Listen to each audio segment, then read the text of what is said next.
கிறிஸ்தியேசுக்குள் பிரியமாய் தெரிந்து கொள்ளப்பட்ட அன்பு சகோதர சகோதரிகளே, நம்முடைய பரலோகத்தின் தேவன் நம்முடைய வாழ்நாளிலே ஒரு நாளை கொடுத்து அவருடைய பரிசுத்தமான வார்த்தைகளை பகிர்ந்து கொள்ளும்படி மற்றும் அவர் செய்த நன்மைகளை நினைத்துக் கொள்ளும்படி நமக்கு இப்பேற்பட்ட ஒரு கிருபையும் தயவையும் பாராட்டியிருக்கிறார்.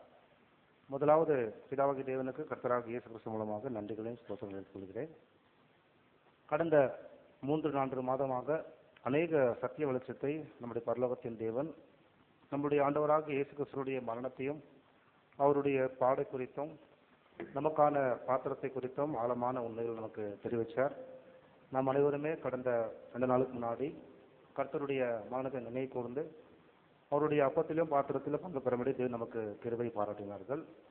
அதை தொடர்ந்து நம்மளுடைய வாழ்க்கையில் தேவன் செய்த நன்மைகளுக்கு நாம் நன்றி சொல்லவனமாக நம்மளுடைய ஆவிக்குரிய வளர்ச்சிக்காக இந்த புது சிருஷ்டியின் பாதையில் தொடர்ந்து நாம் பயணிப்பதற்காக நாம் இன்னைக்கு பார்க்கக்கூடிய பாடத்துடைய முக்கியமான தலைப்பு பார்த்தீங்கன்னா முதல் பலன் என்ற ஒரு தலைப்பில் இந்த பாடத்தை நாம் பார்க்க போகிறோம். ஃபர்ஸ்ட் ஃப்ரூட்ஸ் என்றதை நம்ம இந்த பாடத்தில் பார்க்க போகிறோம்.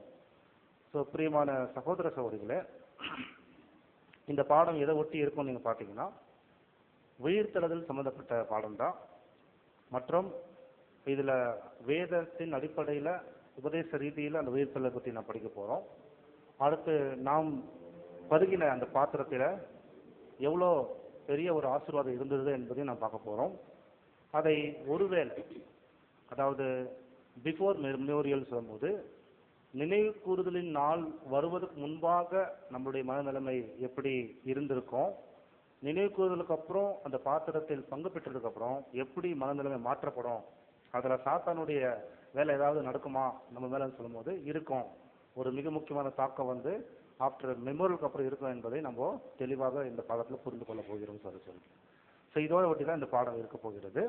ஸோ இப்போ இந்த வசனத்தை ஃபர்ஸ்ட் நம்ம வாசிக்க கேட்டோம்னா 1 கொரிந்தியர் 15ஆம் அதிகாரம் 20ஆம் வசனம். 1 கொரிந்தியர் 15ஆம் அதிகாரம் 20வது வசனம். கிறிஸ்துவோ மரித்தோரிலிருந்து எழுந்து நித்திரை அடைந்தவர்களில் முதற் பலனானார். பிரியமான சகோதர சகோதரிகளே, அப்போஸ்தலன் பவுல் கொரிந்து சபைக்கு எழுதும்போது அந்த 15ஆம் அதிகாரத்தில் கிறிஸ்துவோ மரித்தோரிலிருந்து எழுந்து முதல் பலனானார் என்ற வார்த்தையை அந்த இடத்துல பகிர்ந்திருக்கிறார். ஸோ கொரிந்து சபைக்கு 15ஆம் அதிகாரத்தில் உயிர்த்தெழுதலை குறித்து அவர் அநேக சத்திய வெளிச்சத்தை அவர் பேசியிருக்கிறார்.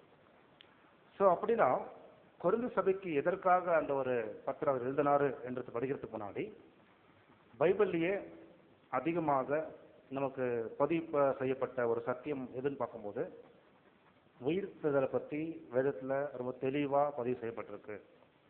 உலகத்தில் பலவிதமான வேதங்கள் இருந்தாலும் பல மதங்களுக்கு பல கோட்பாடு இருந்தாலும் வேதாகமத்தில் மாத்திரமே மனிதனுடைய பிறப்புக்கான காரணம், வேதாகமத்தில் மாத்திரமே மனிதனுடைய மரணத்துக்கான பாவத்துக்கான காரணம், மனிதனுடைய விழுச்சிக்கான காரணமும் மறுபடியும் மனிதன் மண்ணுக்கு போனதுக்கு அப்புறம் அவர்களை மறுபடியும் உயிர்த்தெழுதலை மூலமாக இதே பூமிக்கு தேவன் மனிதர்களை உயிர்த்தெழுதல் மூலமாக உலகத்துக்கு கொண்டு வருவார் என்பதையும் உலகத்தில் எந்த வேதத்திலையும் பதிவு செய்யப்படல.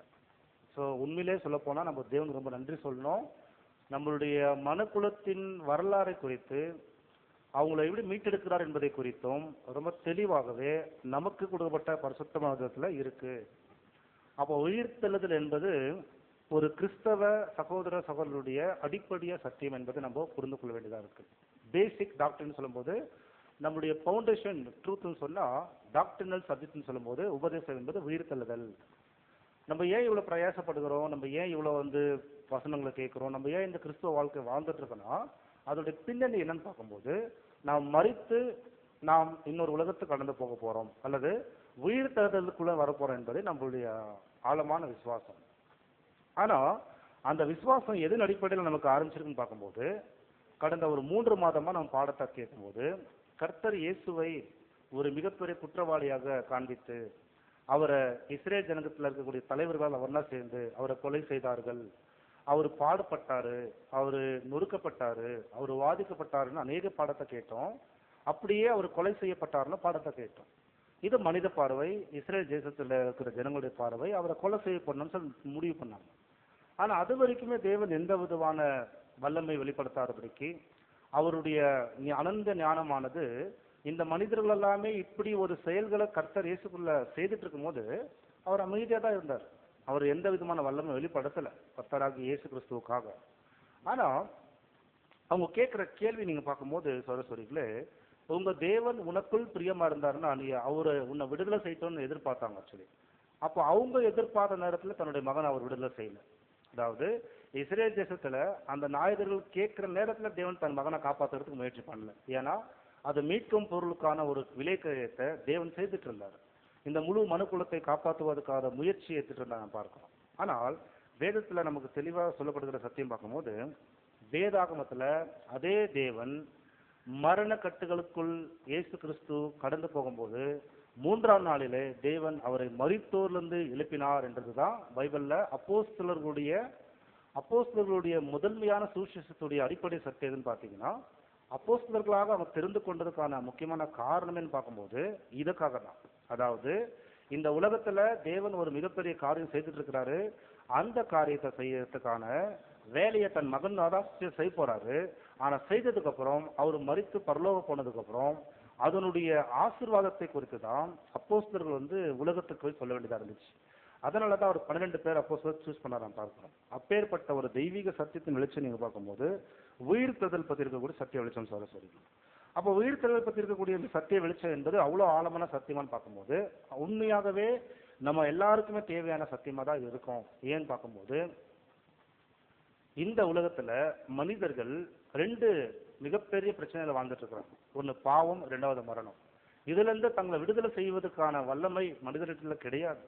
அதனால பழைய ஏற்பாடுல எங்கேயாவது நமக்கு தெரிஞ்சது போல 39 புத்தகம் இருக்கு.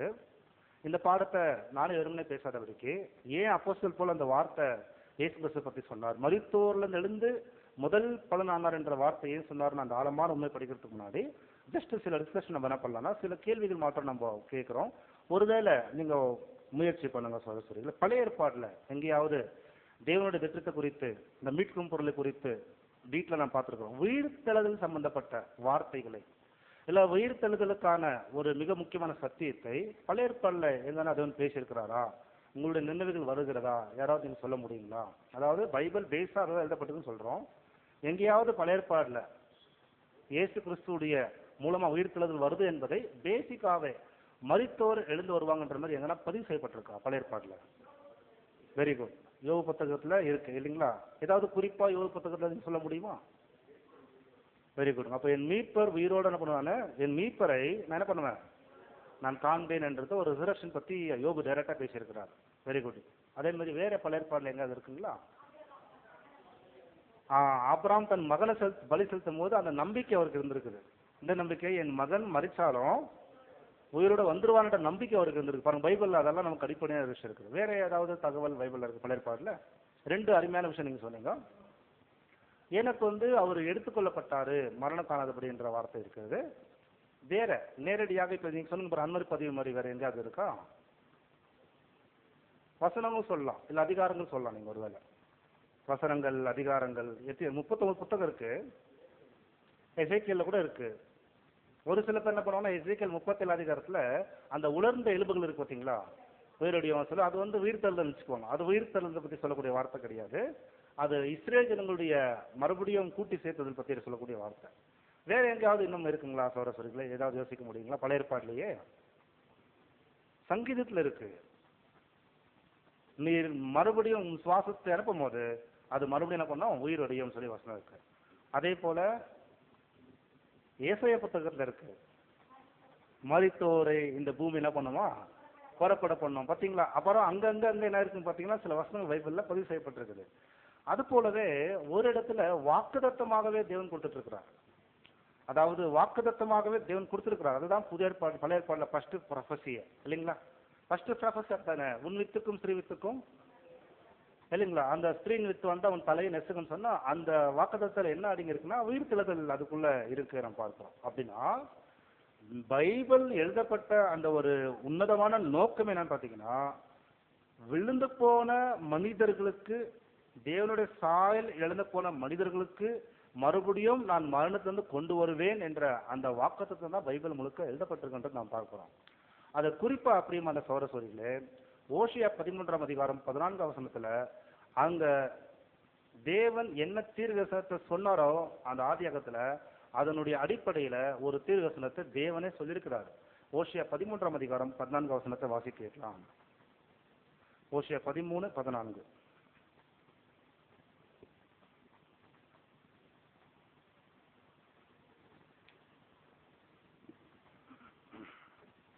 ஓசியா 13ஆம் அதிகாரம் 14 வசனம்.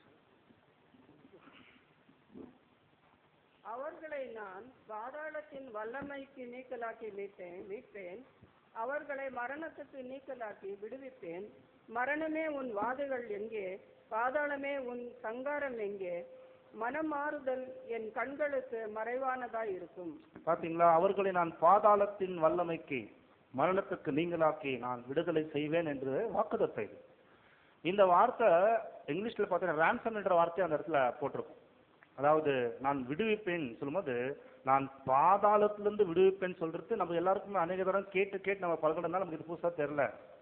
ஆனா நீங்க இப்படி யோசிங்களேன், நம்ம எல்லாரும் பாவத்துல இருந்தவங்க, நமக்கு நம்பிக்கையற்றவர்கள், இந்த மரணத்துக்குள்ள வாழ்கின்ற மனுக்குலத்துல நம்மளும் ஒரு பிரதிநிதிகள் தான், அதே மரணத்துக்குள்ள கடந்து போகிற மனிதர்கள் தான். அப்படிப்பட்ட உலகத்துல இந்த பூமியில தேவனுடைய வாக்குத்தத்தமாகிய வசனம், நான் அவர்களை பாதாளத்தின் வல்லமைக்கு நீங்களாக்கி விடுதலை செய்வேன்னா இது யாரால செய்ய முடியும்? இந்த வேலையை யார் மாற்ற செய்ய முடியும் பாத்தீங்கன்னா, மனிதரால் இது கூடாது. சரஸ்வரிக்கு இது யாரால தான் கூடும் பாத்தீங்கன்னா, தேவனால சகலமும் கூடும். அப்படி தேவனுடைய தெய்வீக திட்டத்துல வந்த இந்த தெய்வீக திட்டத்தின் ஒரு முக்கியமான அம்சம் என்னன்னு பாத்தீங்கன்னா மீட்கும் பொருள். அந்த மீட்கும் பொருள் விலையேற பெற்ற அந்த விலைக்கிரையை கொடுத்ததுக்கு அப்புறம் அதை தொடர்ந்து வரக்கூடிய ஆசீர்வாதம் உயிர்த்தெழுதல். ஸோ அந்த உயிர்த்தெழுதலின் நம்பிக்கையில தாங்க நம்ம எல்லாருமே இன்னைக்கு அநேக போராட்டத்தை இந்த கிறிஸ்துவின் வாழ்க்கையில வாழ்ந்துட்டு இருக்கிறோம். அதனாலதான் நம்ம எல்லாருமே காணியாட்சிக்கு வெளியே இருந்தா கூட, அதாவது காணியாட்சிக்கு வெளியே இருந்த நம்ம இன்னைக்கு இயேசு கிறிஸ்துவை என் ரட்சகரா என்று ஏற்றுக்கொண்டதுனாலதான் நம்மள ஆண்டவர் எப்படி கருதுறாரு தெரியுங்களா? நீதிமான் என்று கருதுறாரு நம்ம, இல்லைங்களா? நம்மள எல்லாரையும் தேவன் எப்படி கருதுறாரு? நீதிமான் தான் கருதுறாரு. காரணம் என்னன்னு பாத்தீங்கன்னா, எந்த அடிப்படையில் நீதிமான நம்ம கருதிருக்காருன்னு பார்க்கும்போது, இயேசு உலக ரட்சகர் நம்புறதுனால நீதிமனாக முடியாது நம்ம. அதே போல இயேசு கிறிஸ்து நான் என்னுடைய பாவத்துக்காக மரிச்சாரு என்று நம்ம நம்புவதனால் மட்டும் நீதிமன் கிடையாது. அதெல்லாம் நீதிமனாக்கப்படக்கூடிய ஒரு ஸ்டேஜஸ் தான். ஆனா வேதத்துல சொல்லுகிறது, இயேசு கிறிஸ்துவை மரித்தோர்ல இருந்து தேவன் எழுப்ப பண்ணினார். அதாவது 3வது நாள் தேவன் அவரை எழுப்பிட்டாருன்னு நம்ம என்ன பண்ணுங்களா? இயேசுவை ரட்சகர் என்று நம்புறது மாத்திரமல்ல, அவரை தேவன் 3வது நாள் எழுப்பிட்டார் என்று நம்புறோம் பாருங்க. அதன் அடிப்படையில தான் நம்மள விசுவாசத்துக்குள்ள கொண்டு வந்திருக்கிறாரு சரஸ்வதி. அதுதான் நம்மளுடைய விசுவாசத்துக்கான ஆதாரமான விஷயம். எப்படி கணக்கு போடுறாரு தேவன் பார்த்தா இது ரொம்ப ஆச்சரியமா இருக்கும். இந்த உண்மையெல்லாம் பார்க்கும் கேட்கும்போது, அப்ராம் விருத்த சேதனம் என்பதை அவர் கிரியை வழியா கொண்டு வர்றதுக்கு முன்னாடியே அப்ராம் உன் சந்ததியை வானத்தின் நட்சத்திரம் போல நான் ஆஸ்வதிப்பேன்னு சொன்னார் பாருங்க தேவன். அந்த வார்த்தை அவர் கேட்டார் பாருங்க, உள்ள கேட்டார் இல்லைங்களா? அதை கேட்டவுடனே நம்பினார் பார்த்தீங்களா? அதாவது இது வரைக்குமே எந்த ஒரு கிரியை செய்யல, அல்லது அவர் எந்த ஒரு விருத்த சேதனம் செய்யல, கேட்டு தேவன் கண்டிப்பா எனக்கு ஒரு சந்ததி கொடுப்பார்னு நம்பிட்டார் பாருங்க. அந்த நம்பிக்கையே தேவனுடைய பல நீதி என்னப்பட்டதான் யாருக்கு? அப்ராமுடைய வாழ்க்கையில. அப்ப அப்ராம் அந்த இடத்துல கன்சிடர் பண்ணிருக்கிறார். அப்போ ஆபிரகாம் விசுவாசத்தின் தகப்பன் என்பது அவருடைய நம்பிக்கை வழியாக வெளிப்படுத்திருக்கும் போது என்ன சொல்றாருன்னா, நம்ம அத்தனை பேருமே புறஜாதிகள் இல்லையா? நீங்க என்னைக்காவது உங்க மனசுல இந்த கேள்வி வந்திருக்கா? நம்ம எல்லாம் புறஜாதிகள் தானே. நம்ம லேவி கோத்திரம் கிடையாது, யூதா கோத்திரம் கிடையாது, அல்லது நம்ம பாத்தீங்கன்னா ரூபன் கோத்திரம் கிடையாது. நம்ம எப்படி அப்ராமுடைய பிள்ளைகளா மாறிட்டோம்? வசனம் அப்படிதான் இருக்கு இல்லையா? நம்ம கூடிய அத்தனை பேருமே அப்ராமுடைய பிள்ளைகள்னு சொல்லப்படுதுன்னு சொன்னா எந்த அடிப்படையிலும் பார்க்கும்போது, தேவன் உன் சந்ததியை ஆசீர்வதிக்கிறேன்னு சொன்ன அந்த வார்த்தையை நம்பினாரா அவரு? அந்த நம்பின உடனே அவருடைய விசுவாச நீதி என்னப்பட்டதா?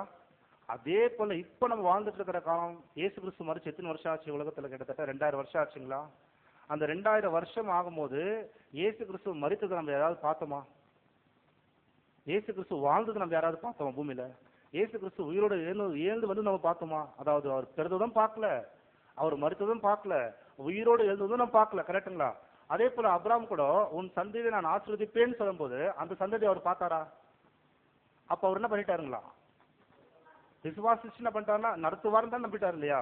அதே மாதிரி இயேசு கிறிஸ்து எழுந்து வந்து நம்ம பார்க்கல இல்லையா? ஆனா நம்ம நம்பிட்டோம் இல்லையா? அப்ப என்ன பண்ணிட்டாருன்னா, ஆபிரகாம் எந்த வார்த்தை கேட்டு நம்பினாரோ அவருடைய விசுவாசம் நீதி என்று எண்ணப்பட்டதோ அதே அடிப்படையில இப்ப என்னுடைய மகனை நான் எழுப்பிட்டேன்னு சொல்லி யாரோ ஒரு சகோதரன் நம்ம கேள்விப்பட்டோம் பார்த்தீங்களா சத்தியவசனத்தை? அதே அடிப்படையில நம்மள கூட அந்த அடிப்படையில இலவசமாக நீதிமானா நம்மள ஆக்கிட்டாராம் சகோதரர்களே. எந்த சத்தியம் கேட்டா இந்த உயிர்த்தெழுதலின் சத்தியம். ரோமர் 4ஆம் அதிகாரத்துல இதை பத்தி அப்போஸ்தலன் பவுல் ரொம்ப ஆழமா பேசியிருக்கார் சார். அதனாலதான் புறஜாதிகளாகிய நம்ம கூட தேவனுடைய பிள்ளைகளாக அபிரகாமுடைய பிள்ளைகளாக ஆக்கப்பட்டிருக்கிறோம் என்பதை தெளிவாக அங்க பேசப்படுகிறது. ரோமர் 4ஆம் அதிகாரம் வசனம் 22 முதல் 24 வரைக்கும் வசனத்தை நீங்க வாசிங்க. Book of Romans chapter 4 verses 20 to 24 வரைக்குமே வாசிங்க. நீதியாக எண்ணப்பட்டது, அது அவனுக்கு நீதியாக எண்ணப்பட்டது என்பது அவனுக்காக மாத்திரமல்ல நமக்காகவும் எழுதப்பட்டிருக்கிறது. அடுத்து நம்முடைய கர்த்தராகிய இயேசுவை மரித்தோரிலிருந்து எழுப்பினவரை விசுவாசிக்கிற நமக்கு அப்படியே எண்ணப்படும். அவர் நம்முடைய பாவங்களுக்காக ஒப்பு கொடுக்கப்பட்டும் நாம் நீதிமான்களாக்கப்படுவதற்காக எழுப்பப்பட்டும் இருக்கிறார்.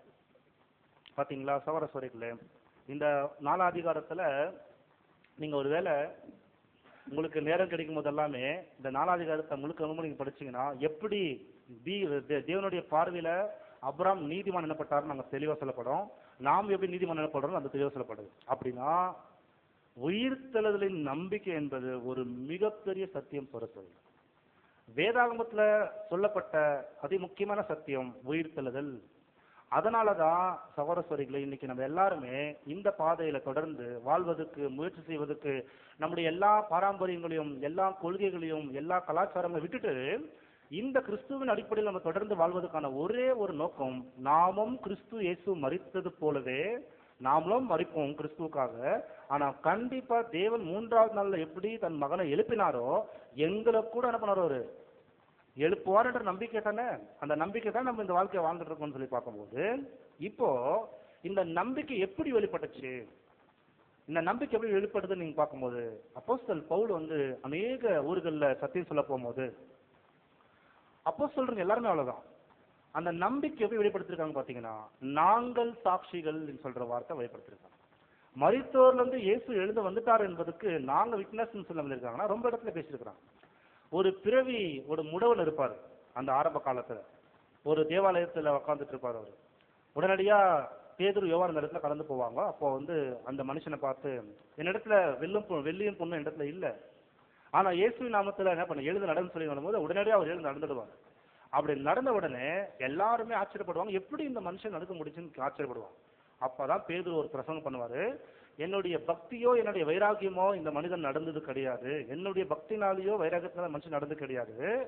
நீங்க யார ஜீவ அதிபாதியை கொலை செய்தீர்களோ, அந்த ஜீவ அதிபாதியை நீங்க கொலை செய்து பராபாசை நீங்க தேர்ந்து கொண்டீங்களோ, அந்த ஜீவ அதிபதியை நம்முடைய பரமதேவன் பரலோகத்தின் 3ஆம் நாளிலே எழுப்பிட்டார் என்பதற்கு இதுதான் சாட்சின்னு சொல்லுவாங்க. அதாவது அவங்க செய்த பிரசங்கம், அவங்க செய்த அற்புதங்கள், அவங்க வாழ்ந்த வாழ்க்கையில் எல்லாமே எதை வெளிப்படுத்தினாங்கன்னா, கர்த்தர் இயேசு மரித்தோர்ல எழுந்து வந்துட்டாருன்றதா முக்கியமா அவங்க பிரசங்கம் பண்ணாங்க. ஆனா அப்படி பிரசங்கம் பண்ணும்போது கொரிந்த சபையில எதற்காக இது அப்போஸ்தலன் பவுல் கொண்டு வந்தாருன்னு நீங்க பார்க்கும்போது, கொஞ்ச நாட்களுக்குள்ளவே என்னாச்சுன்னா, இந்த கிறிஸ்துவின் நம்பிக்கை இருக்கு பார்த்தீங்களா, அவர் மோஸ்ட் ஹோலி ஃபெய்த்னு சொல்றோம், பேசிக்ல கேட்கறோம் இல்லைங்களா பாடத்துல, அந்த மகா பரிசுத்த விசுவாசத்துல இருக்கக்கூடிய மிகப்பெரிய சக்தி என்னன்னு பார்க்கும்போது, தேவன் ஒருவரே, இயேசு கிறிஸ்து ஒருவரே, ஒரே ஞானஸ்தானம், ஒரே விசுவாசம், ஒரே சரீரம், அதான் எல்லாம் ஒண்ணுதான் இருக்கும். அந்த 7 டாக்டரின் இருக்கு பாத்தீங்களா, அந்த 7 உபதேசத்தை சாத்தான் ஒன்னொன்னு எல்லாத்தையும் உலகத்துல வேற வேறலாம் மாத்தி வச்சிருக்கிற விஷயத்த அப்படியே சபைக்குள்ள கொண்டு வரதுக்கு சாத்தான் முயற்சி பண்ணான். ஆரம்ப காலத்திலேயே உயிர்த்தெழுதலின் நம்பிக்கை ஒருவேளை போயிடுச்சுன்னா சபையில, அப்ப என்ன ஆயிரும், ஏற்கனவே எல்லாருடைய கொள்கை மாறிடம் பார்த்தீங்களா சொல்லிட்டு கொரிந்த சபையில என்ன ஆயிடுச்சுன்னு பார்க்கும்போது, இயேசு கிறிஸ்து எனக்கூடிய ஒருவர் மரித்தோர்ல எழுந்தே வரலன்ற அளவுக்கு உபதேசம் பண்ணாங்க. அதனாலதான் அப்போஸ்தலன் பவுல் சொல்றாரு, அப்படி கிடையாது, மரித்தோர் எழுந்து வராவிட்டால் எங்களுடைய பிரசங்கம் என்ன ஆயிடுங்க, விருதா போயிடுமே, நாங்க இப்படிப்பட்ட வாழ்க்கையை வாழ வேண்டிய அவசியமே கிடையாது. மரித்தோர் எழுந்தா வராவிட்டா பாவத்துல இருக்கிற மனிதர் அப்படி பாவத்துல தான் இருப்பாரு, மரித்தோர் தான் இருப்பாரு, அப்ப இயேசு கிறிஸ்து மரித்தோர் வீணாயிடுமே.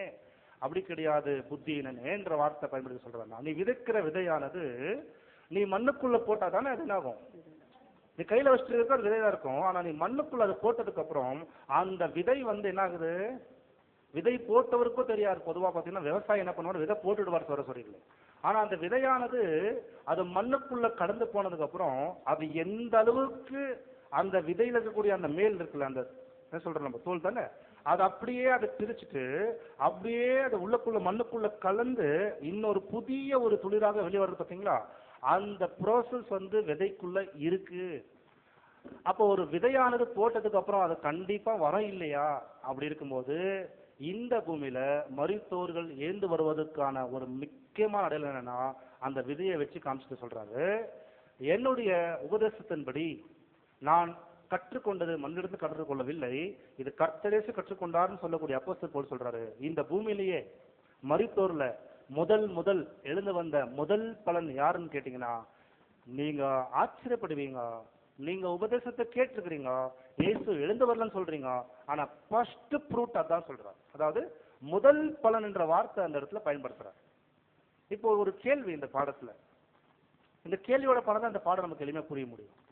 உயிர்த்தெழுதல் ஆயிடுச்சுன்னு சொல்லியிருக்கலாம், கரெக்டுங்களா? இயேசு கிறிஸ்து முதலாவது உயிர்த்தெழுதல் வந்தாலும் சொல்லியிருக்கலாம், அல்லது மரித்தோர்ல இருந்து அவர் தான் முதல் எழுந்ததான் சொல்லியிருக்கலாம். அது ஏன் அவர் முதல் பலன் என்ற வார்த்தை அவர் பயன்படுத்தி இருக்கிறார் அப்போஸ்தலர் பவுல்? நம்ம எந்த ஒரு விஷயத்த வேதத்துல வாசிச்சா கூட புது சிருஷ்டிகளா இருக்க நம்ம ஆழமா யோசிச்சு பார்க்கணும். ஏன் அந்த இடத்துல மரித்தோர்ல இருந்து வந்த கர்த்தர் இயேசு சொல்றாரு, அவர் தான் மரித்தோர்ந்து எழுந்து வந்த முதல் பலனாக இருக்கிறார் என்ற வார்த்தை ஏன் அந்த இடத்துல பேசியிருக்கிறாரு? ஃபர்ஸ்ட் ஃப்ரூட் தானே சொல்றாரு. சோ அப்படின்னா ஏன் முதல் பலன் என்ற வார்த்தை சொல்லியிருக்காருன்னு கேட்கும் போது, இந்த முதல் பலனுடைய அர்த்தம் புரிஞ்சாதான் நமக்கு இந்த பாடத்துடைய ஆழம் புரிய முடியும். ஏன் அப்போஸ்தலர் பவுல் சொல்லிட்டாருன்னு பார்க்கும்போது, நம்ம எல்லாருமே இந்த உயிர்த்தெழுதலுடைய ஆழமான உண்மையை புரிஞ்சுக்கிறதுக்கு நம்ம எல்லாருமே எங்க டிராவல் பண்ணலாம்? இப்ப பாத்தீங்கன்னா பெந்தகோஸ்த் நாளுக்கு டிராவல் பண்ணலாம். பெந்தகோஸ்த் நாள் நம்ம எல்லாருக்குமே பரிச்சயமான நாளுங்களா? பெந்தகோஸ்ட் டே இல்லைங்களா? பெந்தகோஸ்த் நாள் என்பது நம்ம எல்லாருக்குமே என்னங்களா தெரிஞ்ச விஷயம் தானே எல்லாருக்குமே. பெந்தகோஸ்த் நாள் என்ன நடந்துச்சு சொல்ல சொல்லி, பரிசுத்த ஆவி அப்போஸ்தலருக்கு வந்துச்சு, கரெக்டுங்களா? அந்த பெந்தகோஸ்த் நாள்ல பரிசுத்த ஆவி அப்போஸ்தலருக்கு வந்துச்சு இல்லைங்களா? அன்னைக்கு தானே முதல் பரிசுத்த ஆவி உன்னதமான தேவனிடத்துல இருந்து வாக்குத்தத்தம் பண்ணப்பட்ட பரிசுத்த ஆவி வந்துச்சு. அந்த பெந்தகோஸ்த் நாள்ல தான் ஏன் பரிசுத்த ஆவி சபைக்கு வரணும், அந்த பெந்தகோஸ்த் நாள்ல ஏன் பரிசுத்த ஆவி சபைக்கு வரணும் என்பதை நம்ம யோசிக்கணும் இல்லைங்களா? இப்போ அப்ப ஏன் அந்த முதல் பலன் சொன்னாருன்னு நம்ம யோசிக்க போறோம். இப்போ அதுக்கு எங்க வந்திருக்கோம் நம்ம எல்லாரும்? இப்போ இங்க வந்திருக்கோம், பெந்தகோஸ்த் நாளுக்கு வந்திருக்கோம். பெந்தகோஸ்த் நாள்ல ஏன் பரிசுத்த ஆவி வந்துச்சுன்னா நீங்க என்ன முயற்சி பண்ணுவீங்க சொல்றதுக்கு? ஏன் பெந்தகோஸ்த் நாள்ல தான் வரணும்? அதுக்கு அப்புறம் வந்திருக்கலாம், அதுக்கு முன்னாடி வந்திருக்கலாம். அதாவது இயேசு கிறிஸ்து பரலோகத்துக்கு ஏறி போய் 10 நாளுக்கு அப்புறம், கரெக்டுங்களா? அவர் உயிரோட எழுந்து 40 நாள் எங்க இருக்கிறார்? சீடர்களோட இருக்கிறாரு, சீடர்களோட வாழ்ந்துட்டு இருக்கிறாரு. அதாவது அநேக சத்திய வெளிச்சம் கொடுக்கிறாரு அவங்களுக்கு. அடுத்து 40 நாளுக்கு அப்புறம் பரலோகம் போயிடுறாரு. இன்னும் 10 நாள் வந்து எருசலேம்ல காத்துட்டு இருக்கிறாங்க. அந்த 50வது நாள் பாத்தீங்கன்னா பெந்தகோஸ்த் நாள்ல பரிசுத்த ஆவி அவங்களுக்கு வருது, கரெக்டுங்களா? நம்மளுடைய கேள்வி என்னன்னா, ஏன் பெந்தகோஸ்த் நாள்லயே பரிசுத்த ஆவி அவங்களுக்கு வந்திருக்கு, அதுக்கப்புறம் வந்திருக்கலாம், அதுக்கு முன்னாடி வந்திருக்கலாமே?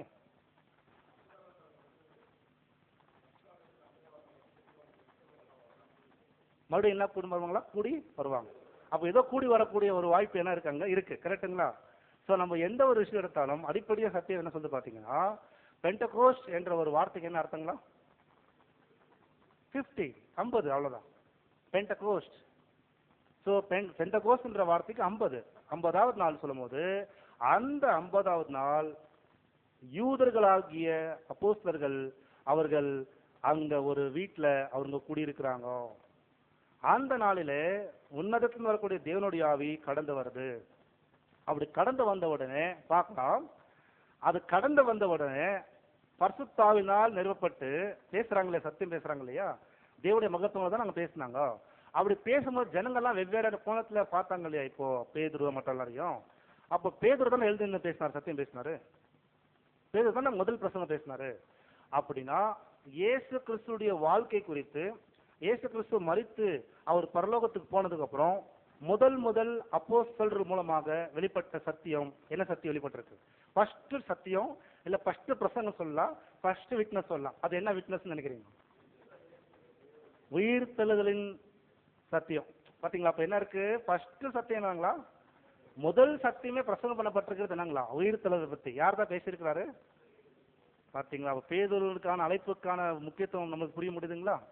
அவரு இந்த பிரசன்டேஷன் கொடுக்கணும், எங்கேயா யூதர் மதத்துல கொடுக்கணும். அதனாலதான் ஏகப்பட்ட சோதனை அவருக்கு வந்துச்சு. அதனால சகோதரர்களே, அவர் கொடுத்த முதல் பிரசங்கம் பாத்தீங்கன்னா உயிர்த்தெழுதலை குறித்து தான் அவர் பிரசங்கம் கொடுத்தாரு. அது ஏன் பெந்தகோஸ்த் நாள்ல நடக்கணும் என்பதை நான் போய் ஆழமாய் போய் பார்த்தோம்னா, அதுக்கு ஒரு காரணம் இருக்கு. சகோதரர் சொன்னதுபடி வானத்தின் கீழே இருக்கக்கூடிய அனைத்து யூதர்களும் பெந்தகோஸ்து நாளிலே எருசலேமுக்குள்ள கடந்து வந்திருப்பாங்க. அதாவது வானத்தின் கீழே இருக்கிற எல்லா யூதர்களும் எருசலேமுக்கு கடந்து வந்திருப்பாங்க. அப்போ அவங்களுக்கு ஏதோ ஒரு விட்னஸ் போக வேண்டியது, கரெக்டுங்களா? ஓகே. இதுக்கு முன்னாடி இந்த யூதர்கள் எல்லாமே வேற வேற ஊர்ல இருக்கிற யூதர்கள் எல்லாம் மறுபடியும் வேற எப்போ பண்டிகை, எந்த பண்டிகையில ஒன்னா கூடுவாங்க? இதுக்கு முன்னாடி பஸ்கா பண்டிகையில கூடுவாங்க, அதுக்கப்புறம் குடார் பண்டிகையில கூடுவாங்க, அறுவடை பண்டிகையில கூடுவாங்க, அவர் பெண்டகோஸ்தால கூடுவாங்க. பஸ்கா பண்டிகையில ஏன் கர்த்தர் இயேசு மரிச்சாரு? அன்னைக்கு ஏன் கர்த்தர் இயேசு மரிக்கிறதுக்காக தேவன் திட்டம் ஏற்படுத்தினார் தெரியுங்களா? ஏன்னா இந்த இஸ்ரேல் ஜனங்க முழு இஸ்ரேல் ஜனங்களுக்காக தானே பஸ்காடு அடிக்கப்பட்டுச்சு, கரெக்டுங்களா? அந்த பஸ்காடு முழு இஸ்ரேலுக்கு அடிக்கப்பட்டிருக்கும் போது அந்த பஸ்காடு அடிக்கப்பட்டது போலவே அதே ஒரு வருஷத்துக்கு ஒரு தடவை பஸ்காடாகிய கர்த்தர் இயேசு, நிஜமான பஸ்காடாகிய இயேசு அடிக்கப்படக்கூடிய பஸ்கா அன்னைக்கு வானத்தின் கிழக்கிற அத்தனை யூதர் எங்க வந்திருப்பாங்களாம்? எருசலேம்ல வந்திருப்பாங்க. அப்ப எருசலேம்ல என்ன நிரூபிக்கப்பட வேண்டும் என்று சொன்னால், அவங்க எத்தனை பேர் வருடந்தோறும் ஒரு ஆட்டுக்குட்டி எடுத்து அவங்க பலி செய்ததுக்கு அப்புறம் அதை நினைவு கூறுவாங்களோ, நினைவு கூர்ந்த அந்த பஸ்காவின் நாடு அன்னைக்கு என்ன பண்ணுவார்? இப்போ இவங்க பார்க்கும்போது என்ன நடக்கும்? ஒரு நாள் அடிக்கப்பட்ட சிலுவையில மரித்திருக்கக்கூடிய அந்த காட்சி இவங்க பாக்குறாங்க இல்லையா? அப்படின்னா என்ன காமிச்சிட்டு வர்றாரு அவங்களுக்கு? என்ன சொல்ல வந்துட்டு இருக்கிறாரு? எந்த சுவிசேஷம் முதல் யாருக்கு போய் சொல்ல வேண்டியதா இருக்கு? யூதர்களுக்கு தான், இல்லையா? அப்ப இயேசு கிறிஸ்துடைய மரணத்தின் நற்செய்தியோ யாருக்கு தான் ஃபர்ஸ்ட் போயிருக்குது? யூதர்களுக்கு போயிருக்குது. இயேசு கிறிஸ்துடைய உயிர்த்தெழுதலின் நற்செய்தி யாருக்கு தான் போயிருக்குது? இது ரொம்ப முக்கியமான விஷயம், ரொம்ப ரொம்ப முக்கியமான விஷயம் சொல்லிக்கிறேன். அதனாலதான் நீங்க பார்க்கும்போது யூதர்களுக்கு பைபிள் சொல்லுது, அது நற்செய்தி என்பது எதுனா அது சுவிசேஷம் ஆனாலும் தேவனுடைய சத்தியமானாலும் அவங்களுக்கு தான் போய் சேர சொல்லும் போது, ஏன் பெந்தகோஸ்து நாள்ல தான் அது நடந்ததுன்னு பார்க்கும்போது, பெந்தகோஸ்து 50 நாள், அந்த 50 நாளுக்கு முன்னாடி என்ன நடந்துச்சு, 50 நாளுக்கு பின்னாடி என்ன நடந்துச்சு நீங்க பார்க்கும்போது, அந்த பெந்தகோஸ்து நாள் என்ற ஒரு வார்த்தையோட ஒரு 50 நாள் பின்னாடி நம்ம போனோம்னா அங்க ஏதோ நடந்திருக்கு பழைய ஏற்பாடுல. அந்த பண்டிகை ஏன் வந்திருக்கு, அந்த பண்டிகையுடைய நோக்கம் என்னன்னு சொல்லி கண்டுபிடிச்சோம்னு வச்சுக்கோங்களேன். அப்போஸ்தலன் பவுல் எதற்கு இயேசு கிறிஸ்துடைய உயிர்த்தெழுதலை முதல் பலன் என்ற வார்த்தையை அவர் பயன்படுத்தான்னு புரிய முடியும், சரிங்களா? இது எங்க இருக்குன்னு பார்க்கும்போது லேவியராகமம் 23ஆம் அதிகாரம் 9 முதல் 11 வசனத்து வரைக்கும் வாசிக்கும்படி கேட்டுக்கொள்கிறேன். ಲೆವಿಟಿಕಲ್ಸ್ ಯಾಜಕ ಕಾಂಡ 23ನೇ ಅಧ್ಯಾಯ 9ರಿಂದ 11ನೇ ವಾಕ್ಯವರೆಗೂ, ಲೇವಿಯರಾಗಮம் 23ஆம் அதிகாரம் 9 முதல் 12 வரைக்கும் வாசிங்க. பின்னும் கர்த்தர் மோசேயை நோக்கி, நீ இஸ்ரவேல் புத்திரரோட சொல்ல வேண்டியது என்னவென்றால், நான் உங்களுக்கு கொடுக்கும் தேசத்தில் நீங்கள் போய் சேர்ந்து அதன் வெள்ளாண்மையை அறுக்கும்போது உங்கள் அறுப்பின் முதற் பலனாகிய ஒரு கதிர்கட்டை ஆசாரியனிடத்தில் கொண்டு வர கடவீர்கள். உங்களுக்காக அது அங்கீகரிக்கப்படும்படி ஆசாரியன் அந்த கதிர்கட்டை ஓய்வு நாளுக்கு மறுநாளில் கர்த்தருடைய சந்நிதியில் அசைவாட்ட வேண்டும். பாத்தீங்களா என்ன சொல்ல வராரு தேவன் சொல்லி பாத்தீங்கன்னா, இஸ்ரேல் ஜனங்களே, நீங்கள் எகிப்திலிருந்து கடந்து போனதுக்கு அப்புறம், அதாவது நீங்க உங்களுடைய சொந்த ஊராகிய கானானுக்கு போய் சேருவீங்க இல்லையா? கவனிங்க, இந்த சம்பவம் உங்களுக்கு நம்மளுக்கு புரிஞ்சாதாங்க அப்போஸ்தலன் பவுல் சொன்ன வார்த்தை புரிய முடியும். நீங்க கானான் தேசத்துக்குள்ள போய் விவசாயம் பண்ணுவீங்களா? அந்த விவசாயத்துல நீங்க என்ன பண்ணுவீங்க? அந்த விவசாயத்துல நீங்க விவசாயம் பண்ணி என்ன எடுக்கிறீங்களோ அதோடைய முதல் பலன் அந்த கதிர்கட்டு, கரெக்டுங்களா? தமிழ் தான் வருதுங்களா? அந்த கதிர்கட்டை என்ன பண்ண சொல்றாருன்னா, அவங்க விவசாயம் பண்ணதை ஒரு கட்டாய் கட்டி என்ன பண்ண கொண்டு வந்து யார்கிட்ட கொடுக்கணுங்களா? ஓகே, கவனிங்க, ஆசாரியன்ட்ட அந்த கதிர்கட்டை கொடுக்கணும். அதான் விவசாயத்துல வந்த முதல் பலன், ஃபர்ஸ்ட் ஃப்ரூட். அந்த ஆசாரியட்ட கொண்டு போய் கொடுத்தா அவர் என்ன பண்ணணும்? அடுத்த நெக்ஸ்ட் வாசிங்க. உங்களுக்காக அது அங்கீகரிக்கப்படும்படி ஆசாரியன் அந்த கதிர்கட்டை ஓய்வு நாளுக்கு மறுநாளில் கர்த்தருடைய சந்நிதியில் அசைவாட வேண்டும். அசைவாடுனா எப்படிங்களா? நீங்க எப்படி இந்த விஷயம் புரிஞ்சுக்கிறீங்க சொல்லுங்க பார்க்கலாம். அசைவாடுறதுனா என்னங்களா? அது வைத்து இன்னைக்கு உலகத்துல சாமியார்கள்லாம் பண்ணுவாங்க பார்த்தீங்களா? நம்ம புரியுதுன்னு சொல்றாங்களே, தமிழ்ல என்ன சொல்றீங்க? இவங்க தானே அர்ச்சகர் தானே, அவங்க என்ன பண்றாங்களா? ஒரு சில பொருட்களை எத்தனை கொடுத்தாக்க என்ன பண்ணுவாங்க? அசை ஓட்டுவாங்க பாருங்க, இப்படி மேல இருந்து கீழே ஆட்டுவாங்க, அலை இந்த மாதிரி ஆட்டுவாங்க, கரெக்டுங்களா? இந்த நாலேஜ் எப்படி வந்திருக்கும் உலகத்துல இருக்கிறவங்க பாத்தீங்கன்னா, ஆசாரியர்கள்கிட்ட கொண்டு போய் இஸ்ரேல் ஜனங்க முதல் பலனை கொடுக்கும்போது அவங்க அசை வாட்டுவாங்களாமா, எங்க தேவனுடைய சந்நிதிக்கு முன்னாடி. இங்க ஒரு முக்கியமான இன்ஃபர்மேஷன் கொடுத்துருக்காரு இங்க பழைய ஏற்பாடுல. அவர் என்னைக்கு அதை அசை வாட்டணும்னு கேட்டீங்கன்னா, ஓய்வு நாளுக்கு அல்ல, ஓய்வு நாள் கிடையாது, ஓய்வு நாளுடைய மறுநாள். கரெக்டா கவனிங்க. ஓய்வு நாளுடைய மறுநாள்னா என்னங்களா? நம்ம நாலேஜ் படி என்னங்க? ஞாயிற்றுக்கிழமை. கரெக்டுங்களா? சண்டே. கரெக்டுங்களா? சண்டேன்றது பைபிள் படி வாரத்தின் இன்னைக்கு என்ன நாள்? எப்படி எல்லா கிறிஸ்தவங்களும் சண்டே கூடி வந்தாங்க அந்த ஹிஸ்டரி தெரியுங்களா? இங்க இப்படிதான் ஆரம்பிச்சிச்சு. அந்த வாரத்தில் முதலாவது நாள் என்பது இஸ்ரேல் ஜனங்களுக்கு ஞாயிற்றுக்கிழமை தான், சண்டே தான். அப்போ சாட்டர்டே அவங்க ஓய்வு நாள். அந்த ஆசார் என்ன பண்ணி ஆகணும்னா ஓய்வு நாளுக்கு மாறாவது நாள்ல அந்த அசைவாட்டம் அந்த பலி, அதான் அந்த ஒரு காணிக்கையை, அந்த ஒரு கதிர்கட்ட படம் பார்த்தீங்கன்னா அசைவாட்டணும் சொல்லும் போது தேவனுக்கு முன்பாக அந்த முதல் பலனை கொண்டு போய் அசைவாட்டணும் சொல்லும் போது அது வாரத்தில் முதல் நாள் தான் அது செய்ய வேண்டும். எதை குறிக்கிறது இது? இந்த சம்பவம் எதை குறிக்குதுன்னு கேட்டீங்கன்னா, என்னைக்கு ஒரு ஆசாரியன் இப்படி அந்த விவசாயத்துல அந்த முதல் பலனை கொண்டு போய் தேவனுடைய சந்நிதி முன்பாக அந்த கதிர்கட்டை வைத்து அசைவாடுகிறாரோ அந்த முதல் ஃப்ரூட்டு, அது வாரத்தில் முதல் நாள் இல்லையா? அன்னைக்குல இருந்து 7 வாரம் கணக்கு போடணும். 7 days into 7 கணக்கு போட்டா எத்தனாவது நாள் வருது? 49th டே வருது. அந்த 49th டேக்கு அப்புறம் வருது ஒரு நாள், அதுதான் 50th டே. இருக்குங்களா? அந்த 50வது நாள் தான் பெண்டகோஸ்ட் டே. அதுதான் பழைய ஏற்பாட்டுல அந்த லேவியராகத்துல சொல்லப்பட்டிருப்பாங்க. ஓகேங்களா? இப்போ அந்த அசைவாட்டக்கூடிய அந்த இடத்துல அந்த கதிர்கட்டை வைத்து ஆசாரியன் வாரத்தில் முதலாவது நாள்ல அசைவாட்டின அந்த முதல் பொருட்டு எதை குறிக்குதுன்னு நீங்க பார்க்கும்போது அதுதான் இந்த பூமியிலேயே தேவனுடைய திட்டத்தின்படி இந்த மனுக்குலத்துல கர்த்தர் இயேசு கிறிஸ்து எழுது வந்த நாள். எந்த நாளுங்களா? இயேசு கிறிஸ்து உயிரோட வந்த நாள் எந்த நாளுங்க? வாரத்தின் ஓய்வு நாளுக்கு அடுத்த நாள். கரெக்டுங்களா? அதனால தானே அந்த ஸ்திரீகள் அங்க என்ன போறாங்க? வெளிகாலத்துல போறாங்க இல்லையா? அப்போ அந்த அசைவாட்டின அந்த கதிர்கட்டு முதல் பலன் தேவன் முன்னாடி எப்படி சமர்ப்பிக்கப்பட்டதோ, மரித்தோர்ல இருந்து முதல் எழுந்து வந்தவர் இயேசு கிறிஸ்து என்பதை குறிப்பதற்காக பழைய ஏற்பாடுலாம் இருக்குதுங்களா? இந்த சம்பவம் சொல்லப்பட்டிருக்குது. அதாவது நம்முடைய ஆண்டவர் தான் மரித்தோர்ல இருந்து எழுந்து வரக்கூடிய முதல் பலன் என்பதை பழைய ஏற்பாடுல சொல்லப்பட்டிருக்குது தான் இந்த சம்பவம் நம்ம பார்த்துட்டோம். ஆனா அங்கிருந்து 50 நாளுக்கு அப்புறம் இதுதான் நம்ம இப்ப கவனிக்க வேண்டியது. இயேசு கிறிஸ்து தான் மரித்தோர்ல இருந்து முதல் எழுந்து வந்த இடத்துக்கு பார்த்துட்டோம். பைபிள் படி அப்படிதான் அவர் முதல்ல எழுந்திருக்கா பார்த்துட்டோம். ஆனா அங்கிருந்து 50 நாளுக்கு அப்புறம் தான் என்ன நடக்குது? பெண்டகோஸ்ட்னு சொல்லுவோம். அதாவது அந்த 50வது நாள் என்ன நடக்குது பாத்தீங்கன்னா, அவர்களுக்கு ஒரு விசேஷமான ஒரு வாய்ப்பு கிடைக்குது. அப்போஸ்தலர்களுக்கு பரிசுத்த ஆவி அவங்களுக்கு கிடைக்குது. சரஸ்வதியில இப்போ லேவியராகமம் 23வது அதிகாரத்துல நீங்க 15வது வசனம் 16வது வசனம் வாசிங்க. அதுலயே லேவியராகமம் 23 15 16 வசனம் வாசிங்க. நீங்கள் அசைவாட்டும் கதிர்கட்டை கொண்டு வரும் ஓய்வு நாளுக்கு மறுநாள் முதற்கொண்டு எண்ண துவங்கி 7 வாரங்கள் நிறைவேறின பின்பு 7ஆம் ஓய்வு நாளுக்கு மறுநாள் ஆகிய 50ஆம் நாள் மட்டும் எண்ணி கர்த்தருக்கு புதிய போஜன பலியை செலுத்த கடவீர்கள். புதிய போஜன பலியை செலுத்த கடவீர்கள். இது வந்து நாங்களாம் 50வது நாள் புதிய போஜன பலி செலுத்தணுமா? அது ஃபர்ஸ்ட் நடந்தது வேற. அது கர்த்தருடைய வீரத்துக்கு ஒப்பிட்டு பாக்குறோம். ஆனா 50வது நாள்ல புதிய போஜன பலி செலுத்தணும் சொல்லும் போது அதை என்ன சொல்ல வராங்க? அடுத்த வாசிங்க.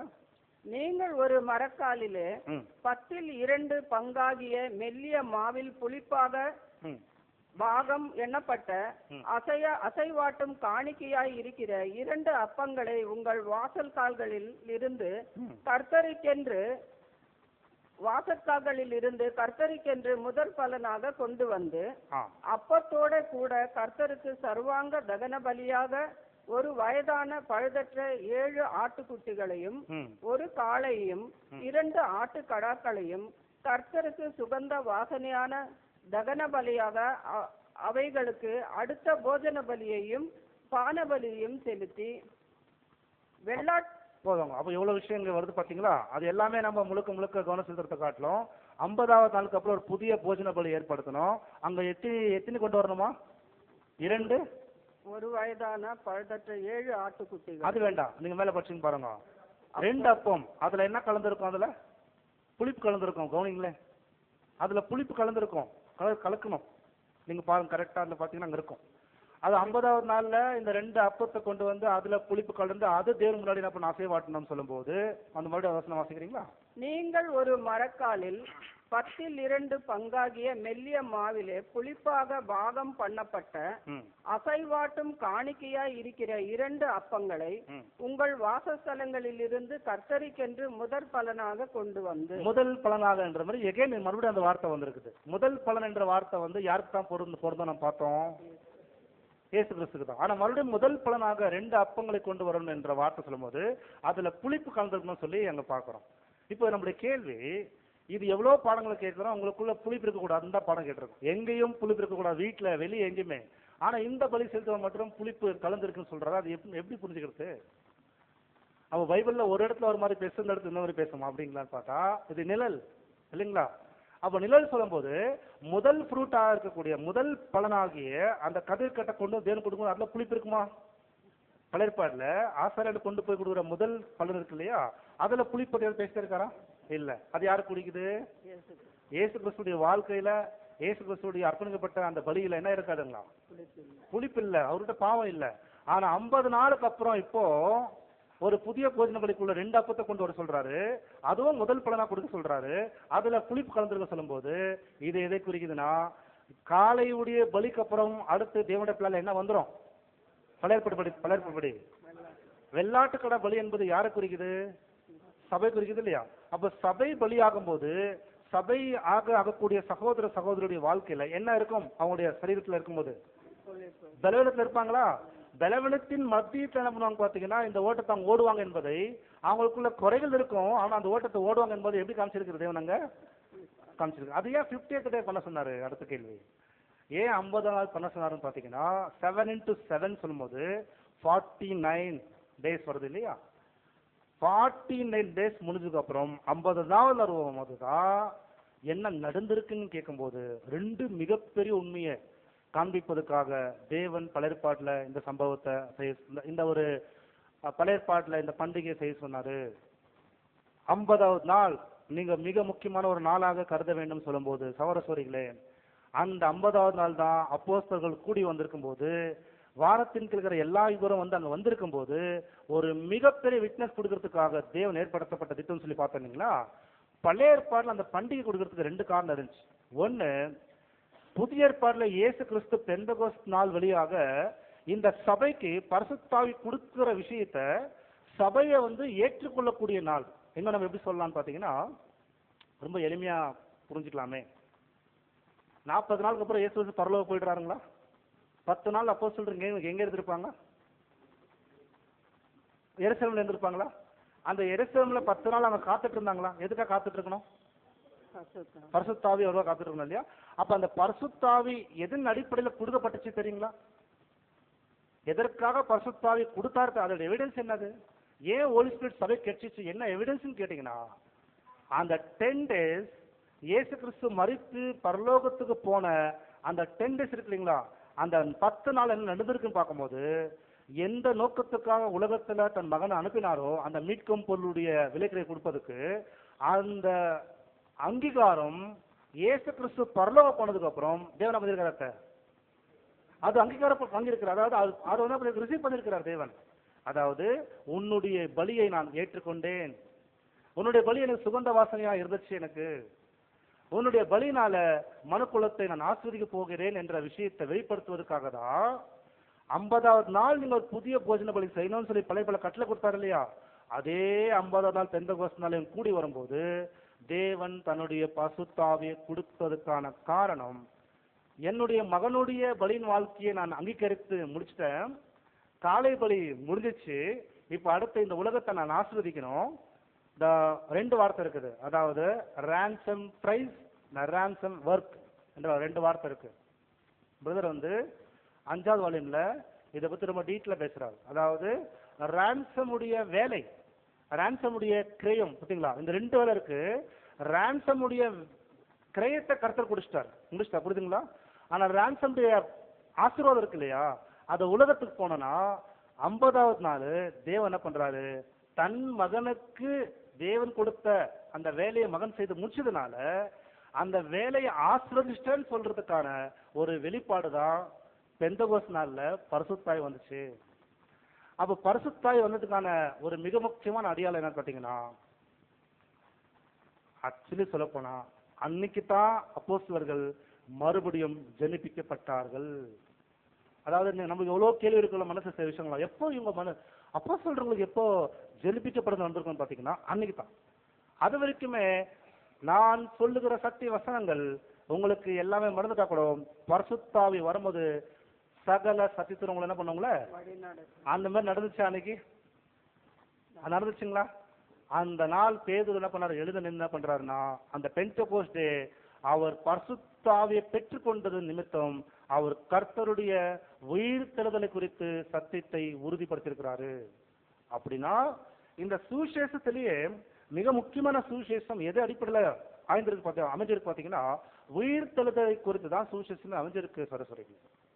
அப்ப உயிர்த்தெழுதலை குறித்து சுவிசேஷம் அமைஞ்சிருக்கும் போது அப்போ பெந்தெகோஸ்து நாள்ல பரிசுத்தாவி வந்திருக்குதுன்னா எந்த பலியை இப்போ தேவன் அங்கீகரிக்கிறதுக்கு ஆயத்தம் ஆயிட்டாரு. அடுத்து காலை பலி முடிஞ்சது. இந்த சுவிசேஷத்துல சபையுடைய பலியை இப்ப நான் ஏற்றுக்கொள்கிறேன் சொல்வதற்காக தான், நாம் பலி செலுத்துவதற்காக தான் நமக்கு என்ன கொடுத்திருக்காரு தேவன். தேவன் நம்மள பரிசுத்தாவி கொடுத்தது எதுக்காக தான்? பரிசுத்தாவி கொடுத்தது பலி செலுத்துறதுக்கு மாத்திரம் நினைக்கிறீங்களா? இயேசு கிறிஸ்துவை அறிஞ்சுக்கிறதுக்கு பரிசுத்தாவி நமக்கு தேவைப்படும். அடுத்த லிஸ்ட்டுங்களா? இந்த பலியின் ஜீவித்த வாழ்வதற்கு பரிசுத்தாவி தேவைப்படும். அடுத்துங்களா? வேற என்ன காரணத்துக்கு பரிசுத்தாவி நமக்கு தேவைப்படுதுங்களா? சத்தியத்துல வளர்ந்து வருவதற்கு பரிசுத்தாவி தேவைப்படும். அடுத்து ஆவின் கனிகளை கொடுப்பது பரிசுத்தாவி தேவைப்படும். எல்லாத்துக்கும் நமக்கு என்ன தேவை? அந்த ஆவியை நமக்கு கொடுத்துட்டாரு. ஆனா எல்லாருக்குமே அளவுக்காக கொடுத்திருக்காரு. அதாவது என்ன அர்த்தம்னா, அவங்களுடைய அர்ப்பணிக்கப்பட்ட வாழ்க்கைக்கு தகுந்த மாதிரி தான் தேவன் பரிசுத்தாவி கொடுப்பார். அதை நம்ம சம்பாதிக்கக்கூடிய விதத்துல இருக்கு. அதாவது ஒவ்வொருத்தரும் இந்த அர்ப்பணிக்கப்பட்ட பாதையில எவ்வளவு உண்மையுள்ளவரா இருக்கிறோமோ, எவ்வளவு கீழ்ப்படுதல் காட்டுறோமோ, எவ்வளவு நேர்மையா இருக்கிறோமோ அவ்வளவு நம்பலாம். நம்ம ஆவி தேவனால் பெற்றுக்கொள்ளலாம். சோ அந்த கான்செப்ட் பாத்தீங்கன்னா, அதாவது காலை பலிக்கு அப்புறம் வெள்ளாட்டு கடை பலி ஆரம்பிச்சிருச்சு. எப்பனா 50வது நாள் பெந்தெகோஸ்து நாள்ல. இந்த 50 நாள், அதாவது இந்த 50வது நாள் ஏன் குறிப்பா அது செய்தார்னு கேட்டீங்கன்னா, இன்னொரு சத்தியத்தை சொல்லிக் கொடுக்கறதுக்காக பண்ணாரத்த. இன்னொரு மிகப்பெரிய சத்தியத்தை சொல்லிக் கொடுக்கறதுக்காக தான் தேவன் 50வது நாள் பரிசுத்தா வர வச்சாரு. இந்த 50ன்ற நாள் வேற எங்கேயாவது பைபிள்ல நம்ம கிளாஸ் கேட்டிருக்கிறோமா? வேற எப்பயாவது 7 into 7 49 சொல்லி 7 into 7 கரெக்டுங்களா? அந்த ஜூப்ளி வருடத்துல என்ன நம்ம கேட்கிறோம்? அடிமைகளை விடுதலை ஆக்கணும். அதான் 7 வருடம் into 7 வருடம் கணக்கு போடும்போது 49 இயர்ஸ் ஆகுது. அந்த 49வது நாள் முடியும் போது 50வது நாள் வருது பாத்தீங்களா, அது ஜூப்ளி இயர்னு சொல்லும் போது எக்கால ஊதப்படும், எல்லாருக்கும் விடுதலை கிடைக்கப்படுமா? கரெக்டுங்களா? ஓகே. அப்படின்னா அந்த 50 நாள் என்பது கணக்கு போடுறதுக்கான இன்னொரு காரணம் பார்க்கும்போது, ஏன் தேவன் தன்னுடைய பரிசுத்தாவிய 50வது நாள் அப்போஸ்தலருக்கு கொடுத்தாருன்னு சொல்லி தேவன் காமிச்சு கொடுத்தாருன்னா, அதே போல தேவனுடைய ஒரு நாள்ன்ற கணக்கு இருக்கு. கரெக்டுங்களா? கணக்கு இருக்கா? அப்போ தேவனுடைய ஒரு நாள் என்பது இப்போ நம்ம எத்தனாவது நாள் இருக்கிறோம் தேவன் பிளான்ல? தேவனுடைய ஒரு நாள் கணக்கு நம்ம 7வது நாள்ல இருக்கிறோம். கரெக்டுங்களா? தேவனுடைய 7வது நாள்ல இருக்கிறோம். இந்த 7வது நாள் நம்ம எத்தனாவது பாகத்துல இருக்கிறோம்? கடைசி பாகத்துல இருக்கிறோம். இது ஒரு வியூ. கரெக்டுங்களா? ஆனா இப்போ ஜூப்ளி கணக்கு படி பார்த்தா உண்மையாவே எத்தனாயிரம் வருடத்துக்கு நம்ம வாழ்ந்து வந்திருக்கிறோம். இப்போ எத்தனாயிரம் வருடங்கள் ஆயிருக்கு? 7 into 7 49,000 இயர்ஸ் முடிஞ்சிச்சுங்களா? முடிச்சா முடியுங்களா? 49 வருஷம் முடிஞ்சிச்சுங்களா?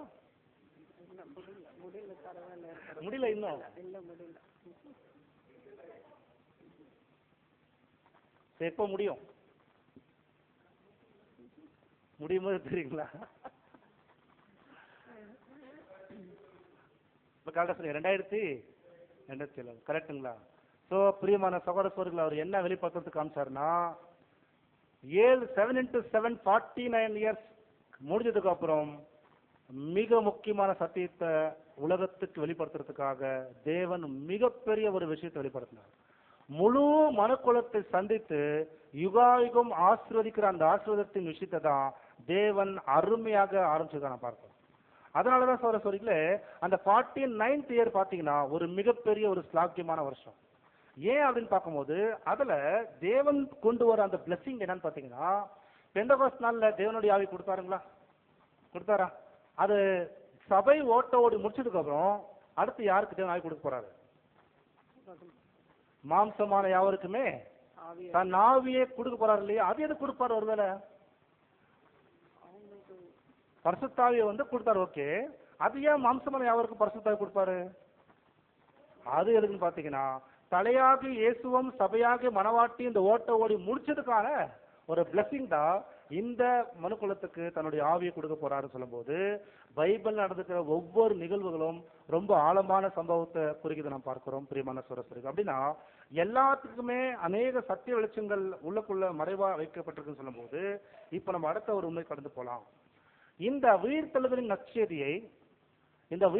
நற்செய்தியை கரெக்டா 50வது நாள் அப்போஸ்தல் பேதுரு அல்ல அப்போஸ்தலர் ஊழியம் செய்யும் போது அது ஏன் கர்த்தர் இயேசு எருசலேம்ல இருந்தே ஆரம்பிக்க சொன்னாரு? அவர் பரலோக போறதுக்கு முன்னாடி சொல்லிட்டு போனாரு, அப்போஸ்தலர்களே என்னுடைய சீடர்களே நீங்க எங்க போயிடாதீங்க, இங்க இருந்து வெளியே போயிடாதீங்க. அவர் கொடுத்த கட்டளை போய் பார்க்கலாம். அப்போஸ்தலர் நடபடிகள் 1ஆம் அதிகாரம் வசனம் 8ஆம் வசனத்தை வாசி கேட்கலாம். பரிசுத்த ஆவி உங்களிடத்தில் வரும்போது நீங்கள் பலனடைந்து எருசலேமிலும் யூதேயா முழுவதிலும் சமாரியாவிலும் பூமியின் கடைசி பரியந்தமும் எனக்கு சாட்சிகளாய் இருப்பீர்கள் என்றார். எனக்கு சாட்சிகளா இருப்பீர் என்று சொன்னார். ஏன் அது வந்து எருசலேம் என்ற வார்த்தை முதல் இந்த இடத்துல கொண்டு வந்திருக்கிறார் சகோதரர்களே? ஒரு முக்கியமான காரணம் இருக்கு. எந்த ஒரு சம்பவமோ எந்த ஒரு விஷயமும் ஏதோ ஒரு வார்த்தை எழுதணும்னு எழுத மாட்டாங்க பைபிள்ல. நீங்க பரிசுத்த ஆவி வரும்போது நீங்க எங்கெல்லாம் இருக்கணும், சாட்சியா இருக்கணும். எருசலேம், யூதேயா, சமாரியா, உலகம் முழுக்க போனோம். ஏன் எருசலேம் ஆரம்பிக்க சொல்றாருன்னா நம்ம கடந்த ஒரு 3 மாதமா நாம் பார்த்த அநேக பாடங்கள்ல கடைசியாக இயேசு கிறிஸ்து எங்க மிகப்பெரிய குற்றவாளியாக விளங்கினார், எந்த இடத்துல ஜனங்க அவரை ஒரு தவறான கொண்டத்துல பார்த்தாங்க, எந்த இடங்க? எருசலேம். எந்த வீதியில அவர் சிலுவை சுமந்துட்டு போனாரு? எருசலேம் வீதியில தான் சுமந்து போனாரு. எருசலேமுடைய வீதியில தான் சிலுவை சுமந்து போனாரு. அப்போ அத்தனை பேருடைய கண்ணுகளுக்கு முன்பாக ஒரு பாவியாக, ஒரு குற்றவாளியாக, ரோம அரசாங்கத்துக்கு விரோதமாக பாவம் செய்த ஒரு துரோகியாக, ஒரு கிரிமினல் போல அந்த எருசலேம்ல யூதர்கள் பார்த்தாங்க அந்த பார்வையை. அந்த எருசலேம்ல இது சாதாரணமான ஒரு விட்னஸ் கிடையாது சகோதரர்களே. எருசலேம்ல வந்து இயேசு கிறிஸ்து எப்படி தவறான கண்ணோட்டத்துல பார்க்கப்பட்டாரோ, இயேசு கிறிஸ்துவ குற்றவாளி என்று நிர்ணயிக்கப்பட்டார்களோ, அதே இடத்தில் சகோதரர்களே கர்த்தர் இயேசு மறுபடியும் எழுந்து வந்துட்டார் என்ற மிகப்பெரிய சத்திய செய்தியை எருசலேம்ல தான் என்ன பண்ண சொல்லணும் என்பதை தேவன் திட்டமா இருந்துச்சு நம்ம பார்க்கணும். ஏன் அது கரெக்ட், இவர் தான் வரணும். ஆனா எருசலேம்ல ஏன் சொல்லணும்? ஏன்னா எந்த இடத்துல அவமதிக்கப்பட்டாரோ, எந்த இடத்துல அவமானம் பண்ணப்பட்டாரோ, எந்த இடத்துல குற்றவாளி நிரூபிக்கப்பட்டாரோ, எந்த இடத்துல ஒரு அர்த்தமா எண்ணப்பட்டாரோ அங்க விட்னஸ் பண்ணோம். அவர் எழுந்து வந்தார், விட்னஸ் பண்ணோம். அதனாலதான் பெந்தகோஸ்தால அவர் பிரசங்கம் பண்ணும்போது அவர் என்ன வார்த்தை பிரசங்கம் பண்ணிருக்காரு தெரியுங்களா? அப்போஸ்தலர் நடபடிகள் 2ஆம் அதிகாரம் 14-15 வசனம் வாசிங்களா. அவர் என்ன வார்த்தை குறிப்பா சொல்றாரு? எருசலேம் குடியிருக்கவர்ல தான் அந்த வார்த்தை பயன்படுத்துறாரு. வாசிங்க அது. அப்போஸ்தலர் நடபடிகள் 2ஆம் அதிகாரம் 14-15. அப்பொழுது பேதுரு 11 பேரோடு கூட நின்று அவர்களை நோக்கி உரத்த சத்தமாய், யூதர்களே, எருசலேமில் வாசம் பண்ணுகிற ஜனங்களே, நீங்கள் எல்லோரும் அறிந்து கொள்வீர்களாக. பாத்தீங்களா? யூதர்களே, எருசலேமில் வாசம் செய்கிறவர்களே. ஏன் இந்த வார்த்தை கோட் பண்றாரு? 50 நாளுக்கு முன்னாடி எங்களுடைய ஆண்டவரை நீங்க கொலை செய்துட்டீங்க, அவருடைய வாழ்க்கையை முடிச்சிட்டீங்கன்னு சொன்னீங்க இல்லையா? எருசலேமில் வாசம் செய்கிறவர்களே, அநேக பேர் கேளுங்க, என்னுடைய தேவன் மரித்தோர்ல இருந்து அவரை எழுப்பிட்டார் என்ற மிகப்பெரிய விட்னஸ் அந்த இடத்துல கொடுத்திருக்கார். அப்போஸ்தலருடைய 2ஆம் அதிகாரம் வசனம் 21 முதல் 23 வசனம் வாசிங்க. Acts chapter 2 verses 21-23. அப்பொழுது கர்த்தருடைய நாமத்தை தொழுது கொள்கிறவன் எவனோ அவன் ரட்சிக்கப்படுவான் என்று தேவன் உரைத்திருக்கிறார். இஸ்ரவேலரே, நான் சொல்லும் வார்த்தைகளை கேளுங்கள். நீங்கள் அறிந்திருக்கிறபடி நசரேயனாகிய இயேசுவை கொண்டு தேவன் உங்களுக்குள்ளே பலத்த செய்கைகளையும் அற்புதங்களையும் அடையாளங்களையும் நடப்பித்து அவைகளினாலே அவரை உங்களுக்கு வெளிப்படுத்தினார். அப்படி இருந்தும் தேவன் நிர்ணயித்திருந்த ஆலோசனையின்படியேயும் அவருடைய முன்னறிவிப்பின்படியேயும் ஒப்பு கொடுக்கப்பட்ட அந்த இயேசுவை நீங்கள் பிடித்து அக்கிரமக்காரருடைய கைகளில் சிலுவையில் ஆணி அடித்து கொலை செய்தீர்கள். தேவன் அவருடைய மரண உபாதிகளின் கட்டை அவிழ்த்து அவரை எழுப்பினார். அவர் மரணத்தினால் கட்டுப்பட்டிருக்க கூடாது இருந்தது. மரண கட்டுகளினால் தேவன் அவரை விடுதலை பண்ணினார் என்று தான் இந்த செய்தி. அப்ப இந்த 2ஆம் அதிகாரத்துல அவர் பேசும்போது சகோதர சகோதரிகளே 3 ப்ராபசி அவர் வந்து பேச்சு பண்ணிருக்கிறார். கவனிங்க, 3 தீர்க்கதரிசன வசனத்தை அவர் கோட் பண்றார் அந்த இடத்துல. யோவேல் தீர்க்கதரிசனத்தின்படி உரைத்தபடி அவருடைய ஊழியக்காரர்கள் மேல ஆவியை ஊற்றுவேன், அது நடந்திருக்கு. First point. 2வது, தாவீது கர்த்தர் இயேசு மரித்தார்னா மறுபடியும் தேவன் அவரை 3வது நாள் எழுப்புவார் என்ற விஷயத்தை முன்னதாகவே சங்கீதத்துல கோட் பண்ணாரு.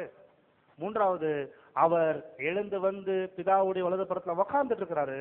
அவருடைய சத்துருக்களை பாதப்படையில் போட வரைக்குமே அவர் அங்க இருப்பார்னு சொல்லி ஒரு ஆழமான தீர்க்கதரிசனத்தை அப்போஸ்தலர் பேதுரு வந்து விட்னஸ் பண்றாரு. எங்க விட்னஸ் பண்றாருங்களா? நம்முடைய கான்செப்ட் என்னங்க? நம்ம கான்செப்ட் என்ன? இந்த விட்னஸ்க்கான இடம் எதுங்க? அந்த இடத்துல என்ன விலங்கு இருக்கு? உயிர்த்தெழுதல் நற்செய்தி, அடுத்து அவரு குறித்து சொல்லப்பட்ட தீர்க்கதரிசனங்கள். கரெக்டுங்களா? அவர் எப்படி மரிச்சார், அப்ப உயிரோட எப்படி எழுந்து வந்தார், இப்ப எங்க இருக்கிறான் விட்னஸ் வெளிப்பட்டிருக்கா? அப்படி வெளிப்பட்டிருக்குன்னு சொல்லும் போது இப்போ அந்த வசனத்தோட இன்னொரு ஆழத்துக்கு போலாம். இந்த கண்ணுக்கு தெரிந்த ராஜ்யம் உலகத்துல ஸ்தாபிக்கப்படும் போது இந்த மனுக்குலம் எல்லாம் மரித்தோர்லாம் எழுந்து வர போறது நிச்சயமாகிவிட்டது. ஆனா எந்த தேசத்துல எந்த நகரத்துல உயிர்த்தெழுதலின் நற்செய்தி உலகத்துக்கு பரவப்படும், அந்த நற்செய்தி சொல்லப்படும். இந்த உலகத்துல இந்த குளோபல்ல எந்த தேசத்துல எந்த நகரத்துல முதல் உயிர்த்தெழுதல் ஆரம்பிச்சுன்னு சொல்லப்படும். நீங்க சொன்ன பதில் கரெக்டுங்களா? கரெக்டுங்களா? ஜெருசலேம் தானா? இவன் எவ்வளவு பேர் இருக்கும் அந்த ஆள்ல? 30 பேர் இருக்குமா? 30 பேருக்கு மாத்திரமே இப்போ தெரிஞ்ச சத்தியம் இந்த ஹால்ல. ஆனா நம்ம ட்ரூத்ல இருக்கிற அத்தனை சோரசருக்கு தெரியும், இந்த பூமியில எது பிரச்சனைக்குரிய இடமா இப்ப அடுத்து மாறப்போதோ, இந்த உலகமே எதை நோக்கி கடந்து போக போறாங்க. இஸ்ரேல் வார் மறுபடியும் தொடங்கிடுச்சு, 2 மாசம் தொடர்ந்து போயிட்டு இருக்குது. எது பிரச்சனை கூடிய இடமாக, யாரு அற்பமான ஜனமாக, யாரு தகுதியற்ற ஜனங்கள் என்று எண்ணப்படுகிறார்களோ, யாரு அழிக்கணும்னு நினைக்கக்கூடியவர்களாக இருக்கிறாங்களோ, எந்த தேசத்துல இருக்கிற ஜனங்க உலகத்திலேயே ஒரு இனமா இருக்கக்கூடாதுன்னு நினைக்கிறாங்களோ, அந்த தேசத்துல இருக்கிற எருசலேம் தான் உலகத்துல மிக பிரச்சனை பொருளா நெக்ஸ்ட் நடக்க போகுது. அந்த எருசலேம்ல தான் ஒரு விஷயம் நடக்க போகுது. தேவன் சும்மாலாம் எருசலேம் சூஸ் பண்ணல. எருசலேம் பேர் கேட்டாலே அங்கதான் உயிர்த்தெழுதல் நடக்க போகுது. இஸ்ரேல் தேசத்துக்குள்ள உயிர்த்தெழுதல் அங்க நடக்க போற விஷயத்த கூட இந்த உலகம் முழுக்க அங்கிருந்த சத்திய செய்தி உலகத்துக்கு கடந்து போக போது சொல்ல சொல்றீங்களே, இவ்வளவு பெரிய விஷயத்த வந்து தேவன் அந்த உயிர்த்தெழுதல் நற்செய்தியில் வச்சிருக்காங்க பார்க்கிறோம். அப்படின்னா இவ்வளவு பெரிய விஷயத்த வந்து நம்ம தெரிஞ்சுக்கிறதுக்கு நமக்கு வாய்ப்பு கொடுக்கும்போது அடுத்த இப்போ ஒரு கேள்வி என்னன்னு பாத்தீங்கன்னா, முதல் பலன் என்ற இந்த வார்த்தைக்கான அர்த்தம் நம்ம உள்ள போய் ஆழமாய் பார்க்கும்போது, முதல் பலன் என்ற வார்த்தையுடைய ஆழமான அர்த்தம் பார்க்கும்போது, அவர்தான் மரித்தோர்ல இருந்து எழுந்து வந்த முதல் பலன் சொல்லி சொல்லும் போது, அப்ப அதுக்கு முன்னாடி எல்லாம் மரித்தோர் எழுந்து வரலையா? பைபிள்ல பல பேர் மரித்தவங்க இருந்திருக்காங்களே, மரித்தவங்களை பைபிள்ல எழுப்பியிருக்கிறாங்களே சில இடத்துல. எலிஷா காலத்துல மரித்தோர் எழுந்து வந்திருக்காங்களா இல்லைங்களா? எழுந்திருக்காங்களா? எளிய காலத்துல எழுந்திருக்காங்களா? அதாவது புதிய ஏற்பாடுல இயேசு கிறிஸ்து மரித்தோர் எழுப்பியிருக்காங்களா? எத்தனை பேர் எழுப்பியிருக்கிறார் இயேசு கிறிஸ்து? லாசரஸ் எழுப்பியிருக்கிறாரு. அப்புறம் அந்த விதவை ஸ்திரீ குழந்தை, 12 வயசுல இருக்கக்கூடிய குழந்தை எழுப்பியிருக்கிறார். அடுத்து ஒரு வாலிப, அதாவது நாயின் ஊர்ல கூறக்கூடிய ஒரு வாலிபன் எழுப்புறாரு. ஓகே, இதெல்லாம் இப்ப உயிர்த்தெழுந்த கணக்கு இல்லையான்னு கேட்கிறேன். மரித்தோர்ல இருந்து எழுந்து வந்த கணக்கு இல்லையான்னு கேட்கிறோம். அப்ப அது என்ன கணக்குல வரும்? இறந்தவங்க நம்ம இருக்காங்க, உயிர்த்தெழுதல் ஆயிருக்கிறாங்களா? அதான் மரித்தவர்களை அவர் எழுப்பிட்டார் இல்லையா? சோ இது வந்து பைபிள் வசனத்தின்படி உயிர்த்தெழுதலின் கணக்குல வராது. இது இயேசு கிறிஸ்துவுக்கு கொடுக்கப்பட்ட பரிசுத்த ஆவினால மரித்தோரை கூட நாம எழுப்ப முடியும் என்பதற்காக சில முன்மாதிரியாக செய்த ஒரு சம்பவங்கள்ல இறந்தாங்க, அவங்கள அவர் எழுப்பினார். ஆச்சுங்களா? அதாவது டெத்ல இருந்து அவங்கள எழுப்பிட்டார், அவ்வளவுதான். ஆனா உயிர் தெழுதல் இல்லை இது. ஆனா தேவனுடைய தேவதிட்டத்தின்படி முதல் மரித்தோர்ல இருந்து முதல் பலனாக கர்த்தர் இயேசு வந்தார்னு சொல்லும் போது, இப்ப நம்ம அதனுடைய ஆழமான அர்த்தத்தை பார்க்கலாம். அப்போ அவர் எழுந்து வந்தது 3வது நாள்னா அவர் ஜனிப்பிக்கப்பட்டது எப்போ? இயேசு கிறிஸ்து ஜனிப்பிக்கப்பட்டது எப்போ? பிறப்பிக்கப்பட்டது பார்த்துட்டோம், ஆனா ஜனிப்பிக்கப்பட்டது எப்போ? கரெக்ட், ஞானஸ்தானத்துல ஜனிப்பிக்கப்பட்டாரு. அப்போ மாம்சமான யோசேப்பின் மகனாக நாசரேத்துல வளர்ந்து வந்த இயேசு அந்த மாம்சத்துல வாழக்கூடிய அவரு அந்த மாம்சத்தை மரணத்துக்கு ஒப்பு கொடுக்கக்கூடியவராக அவர் காணப்பட்டுட்டே வந்தாரு. அவர் ஓட்ட முடிச்ச அந்த நாள் என்னாச்சு நீங்க பாத்தீங்கன்னா அவருடைய மாம்சம் மரணத்துக்குள்ள கடந்து போகிறது. ஆனா இயேசு கிறிஸ்து 3வது நாளில தேவன் அவருக்கு ஒரு தெய்வீக சுபாவத்தின் வல்லமையை கொடுத்து மருத்துவர்லிருந்து அவரு என்ன செய்திருக்காருன்னா ஆவிக்குரிய சரீரத்துல ஒரு தெய்வீக சுபாவத்துல எழுப்பி வந்திருக்காரு நம்ம பார்க்கிறோம். அப்படி எழுந்து வந்துட்டாருன்னா இனி அவரை மரணம் ஆளுகை செய்யாது, மரணம் அவரை ஆக்கிரமம் செய்ய முடியாதுன்னு சொல்லும் போது சகோதரர்களே இந்த வேலை செய்யும் போதுதான் பைபிள்ல ஒரு வசனம், மிக முக்கியமான வசனம் பதிவு செய்யப்பட்டிருக்குது. இஸ்ரேல் தேசத்துல தேவன் ஒரு இடத்துல அவர் அமைதி காத்திருந்திருக்கிறாரு. தன் மகனை பார்த்து உன் தேவன் உன்னில் பிரியமா இருந்தார்னா அவர் விடுதலை செய்யட்டும் என்பதை கேட்கும்போது அவங்க என்ன கேள்வி கேட்டாங்கன்னா தேவனை பார்த்து, அவர் வல்லமை நிறைந்த தேவனா இருந்தா அந்த வல்லமை இப்ப வெளிப்படுத்தணும்னு கேட்டாங்க. கரெக்டுங்களா? அதாவது இப்ப அவர் வல்லமை உள்ள தேவன் தானே, உங்க தேவன் உன்னில் பிரியமா இருந்தா அவருடைய வல்லமை வெளிப்படுத்த காப்பாற்றட்டும் கேட்டாங்க. ஆனா ஆக்சுவலி இவங்க கேட்ட கேள்வி கர்த்தர் இயேசுவை அவருடைய வல்லமை வெளிப்படுத்தி தேவன் அங்க எழுப்பினாரா, விடுதலை செய்தாரா? செய்திருந்தா என்ன இருக்கும்? ஒருவேளை செய்திருந்தா நம்ம யாருக்கும் என்ன நம்பிக்கை இருந்திருக்காது, உயிர்த்தெழுதல் இருக்காது, மரித்த நிலையில இருந்திருப்போம், நமக்கு யாருக்குமே எந்த ரட்சிப்பின் நம்பிக்கை இருந்திருக்காது இல்லைங்களா? அப்போ ஜனங்கள் எதிர்பார்க்கிற நேரத்துல அவர் வல்லமை வெளிப்படுத்தல. சரிங்களா? சொல்றீங்களா? வல்லமையை வெளிப்படுத்தல. ஆனா ஜனங்க எதிர்பார்த்த நேரத்துல வல்லமை வெளிப்படுத்த மாட்டாரு. ஏன் சொல்லுங்க பார்க்கலாம்? அவங்க அவசியத்துக்கு கூப்பிட்டுருக்காங்க இப்போ. ஆனா அந்த இடத்துல தேவன் தன் வல்லமை வெளிப்படுத்தாம பைபிள்ல சொல்லுகிறது, தேவன் அது வரைக்குமே எத்தனையோ கோடான கோடி படைப்பை உருவாக்கி இருக்கிறார், என்டையர் யூனிவர்ஸ்ல உருவாக்கி இருக்கிறாரு.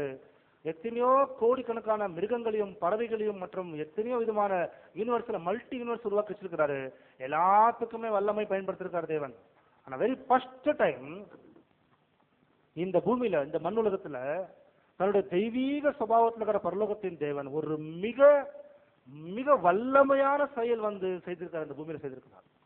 அது வரைக்குமே சாத்தானுக்கும் தூதர்களுக்கும் பல கோடிக்கான தூதர்களுக்கும் இந்த விஷயம் இப்படி செய்ய போறாருன்னு அவருடைய கற்பனைகள் கூட எட்டாத ஒரு விஷயம் நடந்துச்சு பூமியில. அதான் நம்ம பைபிள பார்த்துட்டு இருக்கோம். அது என்னன்னா மிக வல்லமையான செயல். தெய்வீக சுபாவத்தில் இருக்கிற ஒருவர் அதுக்கு முன்னாடி எந்த ஒரு படைப்பையும் தெய்வீக சுபாவத்துல உருவாக்குனது கிடையாது. அது மிருகங்களா உருவாக்கி இருக்கிறாரு, மனுஷரை உருவாக்கி இருக்கிறாரு, கடல்ல எத்தனையோ கோடிக்கணக்கான இது படைப்புல உருவாக்கி இருக்கிறாரு, எல்லாருக்கும் டிசைன்ஸ் கொடுத்திருக்கிறாரு. அதாவது சொல்ற சரீரங்களை கொடுத்திருக்கிறாரு. அந்த சரீரத்தினுடைய நிலைப்பாடு வேற. அதாவது சரீரங்கள் மண்பாண்டமான சரீரம், அதாவது பூமிக்குரிய மேனிகள் உண்டு. அப்புறம் என்ன இருக்குங்க வசனம் இருக்குங்களா? பூமிக்குரிய சரீரத்திலேயே பல்வேறு மேனிகள் உண்டு. அதாவது கடல்ல வாழக்கூடியவங்களுக்கும் சரீரம் இருக்கு, பிளஷ் இருக்கு. அந்த பிளஷ் வேற. அதாவது அது மீன் எடுத்துக்குங்க, தவளை எடுத்துக்குங்க, முதல்ல எடுத்துக்குங்க, எதுவா அது பிளஷ், அதோட சரீரம் வேற. அதே போல பறவைகள் சரீரம் வேற, அதோட ஸ்ட்ரக்சர் வேற, அதோட ஸ்கின் எஃபெக்ட் வேற, அது வானத்துல பிறக்கும். அதே போல சரீரம் பூமியில இருக்கக்கூடிய எறும்பு முதல் கொண்டு டைனோசருக்கு உருவாக்கிச்சிருக்கார் தேவன். அதனுடைய சரீரத்தின் அந்த ஒரு வளர்ச்சி வேற, எறும்பு சரீரம் வேற. அடுத்து நீங்க பார்க்கும்போது ஒரு ஒட்டக சரீரம் வேற, மாட்டு சரீரம் வேற. அதே போல நீங்க பார்க்கும்போது ஆட்டு சரீரம், அதாவது மண்ணுலகத்தில் படைக்கப்பட்ட, இந்த மண்ணிலிருந்து படைக்கப்பட்ட, தண்ணில படைக்கப்பட்ட சரீரங்களே டிஃப்ரெண்ட் வியூல படைச்சிருக்கிற பரலோகத்தின் தேவன் இப்படி இந்த பூமியிலேயே வெவ்வேறு சரீரங்களை கொண்டு படைச்சிருக்கிறாரு. ஆனா எப்பயுமே பரலோகத்தில் இருக்கிற பரலோக தேவன் ஒரு தெய்வீக சுபாவத்துல இருந்த ஒரு தேவன் இன்னொரு தெய்வீக சுபாவத்துல இருக்கிற ஒரு படைப்பை அது வரைக்குமே படைத்தது கிடையாது. அப்போ வரைக்கும் படைச்சது கிடையாது அவரு. ஆனா வெரி ஃபர்ஸ்ட் டைம் இந்த 49,000 வருஷத்துக்கு அப்புறம் சொல்லும்போது இந்த பூமியை ஒழுங்குபடுத்தி அதை ஆயத்தம் பண்ணதுக்கு அப்புறம் நீங்க பார்க்கும்போது இவ்வளோ வருஷங்கள்ல இந்த கரெக்டா இந்த காஸ்பல் உடைய அந்த முக்கியமான ஆரம்ப நாட்கள்ல ஒரு தெய்வீக சுபாவத்தை அவர் படைச்சிருக்கிறாரு. எப்படி இருந்திருக்கும் அந்த சம்பவம் நீங்க பார்க்கும்போது சொல்றீங்களே, 1 கோடி சூரியர்கள் ஒன்னா சேர்ந்தா கூட அப்படிப்பட்ட வல்லமை அந்த மாதிரி வல்லம் கூட இருக்காது. அத்தனை கோடி சூரியர்கள் ஒன்னா சேர்ந்தாலும் அவர்களுடைய வல்லமை கிடையாது. அப்பேற்பட்ட ஒரு சரீரம் தான் தேவன் தன்னுடைய குமாரனுக்கு கொடுத்தார். அதை பத்தி யார் எழுதுறாருன்னு பார்க்கும்போது அப்போஸ்தலன் பவுல் சொல்றாரு, அவர் தான் மரித்தோர்ந்து முதல் பலன் சொல்லக்கூடிய அந்த ஆழமான உண்மையை பார்க்கும்போது தெய்வீக சுபாவத்தை ஒரு படைப்பை உருவாக்க முடியும் என்பது தேவனுக்கு நமக்கு ஃபர்ஸ்ட் டைம் இதை பத்தி நம்ம தெரிஞ்சுக்க ஆச்சரியப்பட்டோம். பேசிக் கிளாஸ்ல கேட்கும்போது ரொம்ப ஆச்சரியமா இருந்துச்சு. அன்னைக்கு அந்த அறிவு நமக்கு கிடையாது. டிவைன் நேச்சர்ல இருக்கிற ஒரு டிவைன் நேச்சரை உருவாக்குறான்னு சொல்லும்போது ஃபர்ஸ்ட் டைம் உருவாக்கும் போது மிகுந்த வல்லமையை வெளிப்படுத்திருக்காருன்னு சொல்றாரு. ஆனால் இதோட கூட நம்ம இந்த பாடத்தை நம்ம இன்னைக்கே கேட்க வந்திருக்கோம். பாத்தீங்கன்னா இதே மாம்ச சரீரத்தை அவர் பாடுகளுக்கு ஒப்பு கொடுத்தது போலவே நாமளும் பாடுகளுக்கு ஒப்பு கொடுக்கறதுக்கு வந்திருக்கிறோம். இதுல மாம்சத்தை மறிக்க வைக்கிறதுக்கான நோக்கத்துக்குள்ள வந்திருக்கிறோம். சகோதர சகோதரிகளே, இந்த மாம்சத்துக்குள்ளவே தேவன் பெந்தகோஸ்து நாள்ல அந்த புது சிருஷ்டியின் வாழ்க்கையை ஆரம்பிச்சார். சர்ச் ஆஃப் கிரைஸ்ட் சொல்லும்போது அங்கிருந்து காலையுடைய பலி ஆரம்பிக்கும் போது அங்கிருந்தே மறுபடியும் ஜெனிப்பிக்கப்படக்கூடிய வாய்ப்பை சபைக்குள் ஏற்படுத்தி வச்சார். ஆனா ஸ்டில் அன்னைக்குல இருந்து இன்னைக்கு வரைக்குமே யாரெல்லாம் கிறிஸ்துவனுடைய மனவாட்டியா வாழ வந்திருக்கிறாங்களோ அவர்கள் ஒவ்வொருத்தரும் ஓட்ட ஓடி முடிக்கும் போது, அவர்கள் மரித்தோர்ல இருந்து எழுப்பும் போது, அவர்களுக்கும் இயேசு கிறிஸ்துவனுடைய சரீரத்துக்குள்ள எப்படி தேவன் ஒரு தெய்வீக சுபாவத்தை உருவாக்கி கொண்டு வந்தாரோ அதே வல்லமை, ஈக்குவல் வல்லமை சர்ச்சுக்கு வந்து நம்ம போறாங்க. தேவன் அது வல்லமை வெளிப்படுத்த போறாங்க. அதாவது நம்மளுடைய சரீரத்துல தேவன் அந்த புது சிருஷ்டியை உருவாக்கிட்டு வர்றாரு. பாத்தீங்களா, இந்த சரீரம் மண்ணுக்கு போகும். அதே தேவன் தன் மகனை தெய்வீக சுபாவத்துல உருவாக்குனது போலவே இந்த பூமியில நமக்குள்ள ஒரு தெய்வீக சுபாவத்தை உருவாக்கிட்டு வரும்போது இந்த மிகப்பெரிய வல்லமை நமக்குள்ள அவர் செயல்படுத்த போறாராமா. எத்தனை பேர் நம்மள நம்ப முடியும்? அது புரிஞ்சுக்க முடியுதா? நம்மளால ரிசீவ் பண்ண முடியுதா? அதுக்காக தான் அப்போஸ்தலன் பவுல் சொல்றாரு, உங்களுக்காக நான் வேண்டிக் கொள்றேன்னு கேட்கிறாங்க. படிச்சிருக்கமா? நான் ஏன் வேண்டிக் கொள்றேன்னா, அந்த பலத்தை செய்க தன்னுடைய குமாரனாக இயேசு கிறிஸ்துவ மரணத்திலிருந்து எழுப்பும் போது அப்பேற்பட்ட வல்லமையை செயல்படுத்தின அதே தேவன் அந்த வல்லமை உங்களுக்குள்ள செயல்படுத்தி கொண்டிருப்பார் என்பதை நீங்க புரிந்து கொள்வதற்காக உங்க மனக்கண்களை திறக்கிற சரி உங்க மனக்கண்களை திறக்க வேண்டும் என்று நான் தேவன்கிட்ட கேட்டுக்கிறேன்னா, தேவன் தான் அந்த மனக்கண்களை நமக்கு திறக்கணும். ஒவ்வொரு நாளும் அந்த மாம்ச அழிவுக்குள்ள போகும்போது, இந்த மாம்சத்துக்கு பல விதமான வியாதி வரும்போது, மாம்சத்துக்கு கடினமான அனுபவம் வரும்போது நம்ம எதுக்கு கவலைப்பட வேண்டிய அவசியம் கிடையாது. லேசான இந்த உபதிரவங்களாம், அதாவது இந்த வாழ்க்கையில் வரக்கூடிய கஷ்டங்கள், துன்பங்கள், துயரங்கள், துக்கங்கள், இது எல்லாமே லேசான உபதிரம். ஏன்னாக்கா இது என்ன ஆக ஆரம்பிச்சிருக்குது? இது எதுக்காக வந்திருக்கு உலகத்துல? இது அழிஞ்சு போகிறது தான். நீங்க எவ்வளவு சேஃப்டியா பண்ணி வச்சா கூட சரஸ்வதிகளே, ஒரு வசனம் பைபிள்ல ஒரு வசனம் இருக்குது, ரொம்ப ஆரம்ப வசனம். நீங்க நல்லா ஒரு விருந்து வீட்டுக்கு போறத காட்டிலும் ஒரு மரண வீட்டுக்கு போங்க. அந்த மரண வீட்டுக்கு போறது நல்லது. ஏன்னா அந்த மரண வீட்டுக்கு போனதுக்கு அப்புறம் தான் இப்படிதான் இருப்பேன்னு நினைச்சிட்டு மனுஷன் பண்ணுவான், சேஞ்ச் ஆயிடுவான்னு சொல்றாரு. அது என்ன காரணம் பாத்தீங்கன்னா, 5வது வால்யூம்ல 10வது பாடம் தெளிந்த புத்தி உள்ள ஆவின்ற ஒரு தலைப்புல எழுதுறாரு. தயவு செய்து உங்களுடைய பர்சனல் மெடிடேஷன்ல இது யூஸ் பண்ணுங்க. ஏன்னா அவர் எப்படி அந்த தெரிந்த புத்தி உள்ள ஆவில இருக்கிற யோசிப்பாங்கன்னா பாத்தீங்கன்னா, என்னுடைய வீடு நிரந்தரம் கிடையாது, என்னுடைய போட்ட ட்ரெஸ் கூட நிரந்தரம் கிடையாது, நான் வாங்கின பட்டங்கள், படிப்புகள், பேறுகள், புகழ்கள், என்னுடைய வெஹிக்கிள்ஸ், என்னுடைய பெண், என்னுடைய பேனா, என்னுடைய ஒவ்வொரு பொருள் கூட நிரந்தரமா இருக்காது.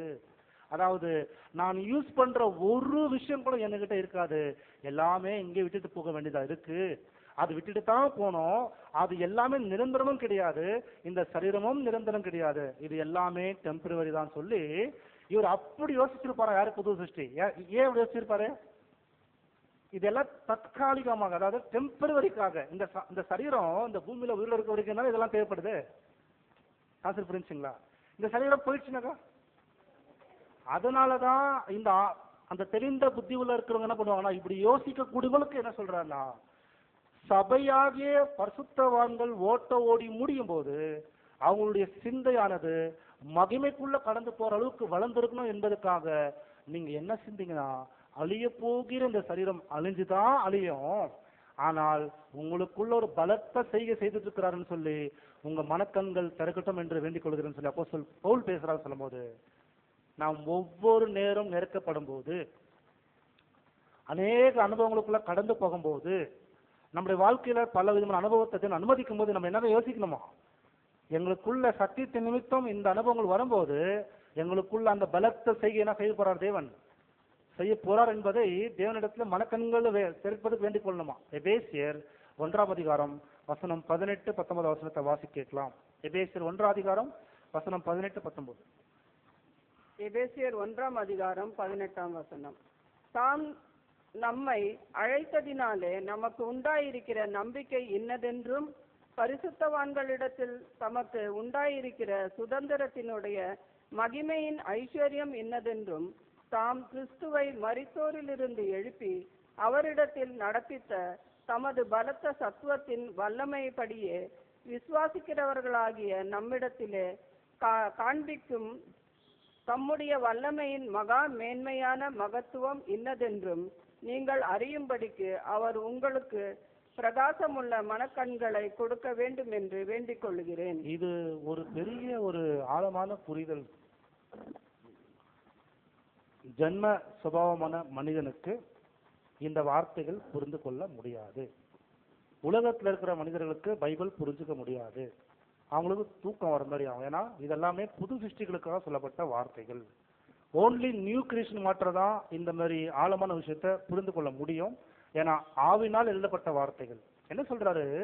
அவர் இயேசு கிறிஸ்துக்குள் நடிப்பித்த அந்த பலத்த செய்கை உங்களுக்குள்ளவோ நடத்தி கொண்டு வரார் என்பதை புரிந்து கொள்வதற்காக உங்களுக்கு மனக்கண்கள் என்ன பண்ணுமா திறக்கப்பட வேண்டும். என்ன பண்றாங்க? வேண்டிக் கொள்கிறேன் சொல்லும்போது இந்த எண்ணம் நமக்குள்ள இருக்க வேண்டும். சரஸ்வரிகளே, இந்த எண்ணம் நமக்கு முக்கியமாக இருக்க வேண்டும். ஏன் அப்படின்னு பாத்தீங்கன்னா அடுத்த ஒரு கான்செப்ட் படிக்கலாம். மரித்தோர்ல இருந்து எழுந்து வந்த முதல் பலன் என்று சொல்லும்போது இனி அவரை மரணம் ஆளுகை செய்யாது. ரோமர் 6ஆம் அதிகாரத்துல 4ஆம் வசனம் 5ஆம் வசனத்தை வாசிக்கலாம். ரோமர் 6ஆம் அதிகாரம் வசனம் 4, 5. மேலும் பிதாவின் மகிமையினாலே கிறிஸ்து மரித்தோரிலிருந்து எழுப்பப்பட்டது போல நாமும் புதிதான ஜீவனுள்ளவர்களாய் நடந்து கொள்ளும்படிக்கு அவருடைய மரணத்திற்குள்ளாகும் ஞானஸ்தானத்தினாலே கிறிஸ்துவுடனே கூட அடக்கம் பண்ணப்பட்டோம். ஆதலால் அவருடைய மரணத்தின் சாயலில் நாம் இணைக்கப்பட்டவர்களானால் அவர் உயிர்த்தெழுந்தலின் சாயலில் இணைக்கப்பட்டிருப்போம். பாத்தீங்களா? அவருடைய மரணத்துக்கு ஒப்பான மரணம் நம்மள ஒரு வாங்கியிருந்தனா, அந்த மரணத்துக்கு ஒப்பான மரணம் நம்மள அந்த மரணத்துக்கு ஒப்பான மரணத்துக்குள்ள கடந்து போயிருந்தனா, அவருடைய உயிர்த்தெழுதலுக்கு ஒப்பான சாயலை நாம் என்ன பண்ணுவோம்? அடைந்திருப்போம் என்ற அப்போ இந்த ஒரு வார்த்தையுடைய ஆழம் என்ன? அர்த்த கேள்விக்கு போயிடலாங்களா? சோ முதல் பலனுடைய அர்த்தம் பார்த்துட்டோம். அவர் தான் ஃபர்ஸ்ட் ஃப்ரூட்னா மரித்தோர்ல இருந்து அவர் தான் எழுந்து வந்துட்டார். தெய்வீக சம்பவத்துல போயிட்டாரு. அவருக்கு டிவைன் நேச்சர் கிடைச்சது. அதுக்கப்புறம் அவருக்கு மரணம் அவர் ஆளுகை செய்யாது. அந்த அதிகாரத்துல வந்துடுது. இப்போ அடுத்த கேள்வி இந்த பாடத்தை பாத்தீங்கன்னா பெந்தகோஸ்து நாள்ல பரிசுத்தாவி வந்ததுன்னு பார்த்தோம். அது ஏன் வந்துச்சுன்றத நம்ம ஆழமான அர்த்தம் பார்த்துட்டோம். அது காளையுடைய பலிக்கு அப்புறம் வெள்ளாட்டுக்கடை பலியுடைய நாட்கள் ஆரம்பிச்சது. மறுபடியும் ஜென்பிக்கப்பட்டுட்டாங்க அப்போஸ்தலர்கள். பரிசுத்தாவி கொடுத்துட்டாரு அவங்களுக்கு தேவனுடைய வழிநாள் நடத்தப்படுவதற்காக. ஆனா நம்முடைய ஒவ்வொருத்தருடைய இண்டிவிஜுவலுடைய வாழ்க்கை பத்தி நம்ம பார்த்துடலாம். இதனுடைய ஆழமான அர்த்தம் என்ன சொல்லும் போது சபைக்கு எப்போ உயிர்த்தெழுதல் வரும்? அதாவது சர்ச் கிளாஸ்க்கு எப்போ உயிர்த்தெழுதல் கிடைக்கும்? 1,44,000 பேருக்கு எப்போ உயிர்த்தெழுதல் கிடைக்கும் கேட்டீங்கன்னா ரொம்ப நான் டிஃப்ரெண்டா கேள்வி கேட்டிருக்கேன். உங்களுக்கு புரியாத மாதிரி புரிஞ்சு ஆன்சர் சொல்ற மாதிரி கேட்டிருக்கேன். 1878 அப்புறம் ஒரு பக்கத்தை ஒரு வகுப்பார் ஆயிட்டாங்க. அனுப்பிட்டாங்களா? அதுல ஏதாவது மாற்று கருத்து இருக்குங்களா? இருக்காது. ஒரு வகுப்பார் ஆயிட்டாங்கன்னா உயிர்த்தெழுதலாய் போயிட்டாங்க. அப்ப அப்போஸ்தலர் பேதுரு, அப்போஸ்தலர் பவுல், அப்போஸ்தலர் நம்மளை பார்த்துட்டு இருப்பாங்க. அவங்க எல்லா விஷயம் இன்னைக்கு அவங்க எழுதின நிருபங்கள் எல்லாமே நமக்கு நல்லா தெரியுதுன்னா அங்கிருந்தே நம்ம கைட் பண்றாங்க. எல்லா விஷயம் வெளிப்படையா எல்லா விஷயம் எல்லாமே நமக்கு தெரியுது. அடுத்த கேள்வி, ஆஃப்டர் 1870 அப்புறம் ஆஃப்டர் 1874 அப்புறம் வாழ்கின்ற பத்தி பைபிள் வசனம் சொல்லுது, இது முதல் மரிக்கிறவங்க பாக்கியவான் இல்லைங்களா? அப்படிப்பட்ட ஒரு வார்த்தை பைபிள்ல சொல்லப்படுதுன்னா அங்க இன்னொரு வார்த்தையும் பைபிள்ல சொல்லப்படுது.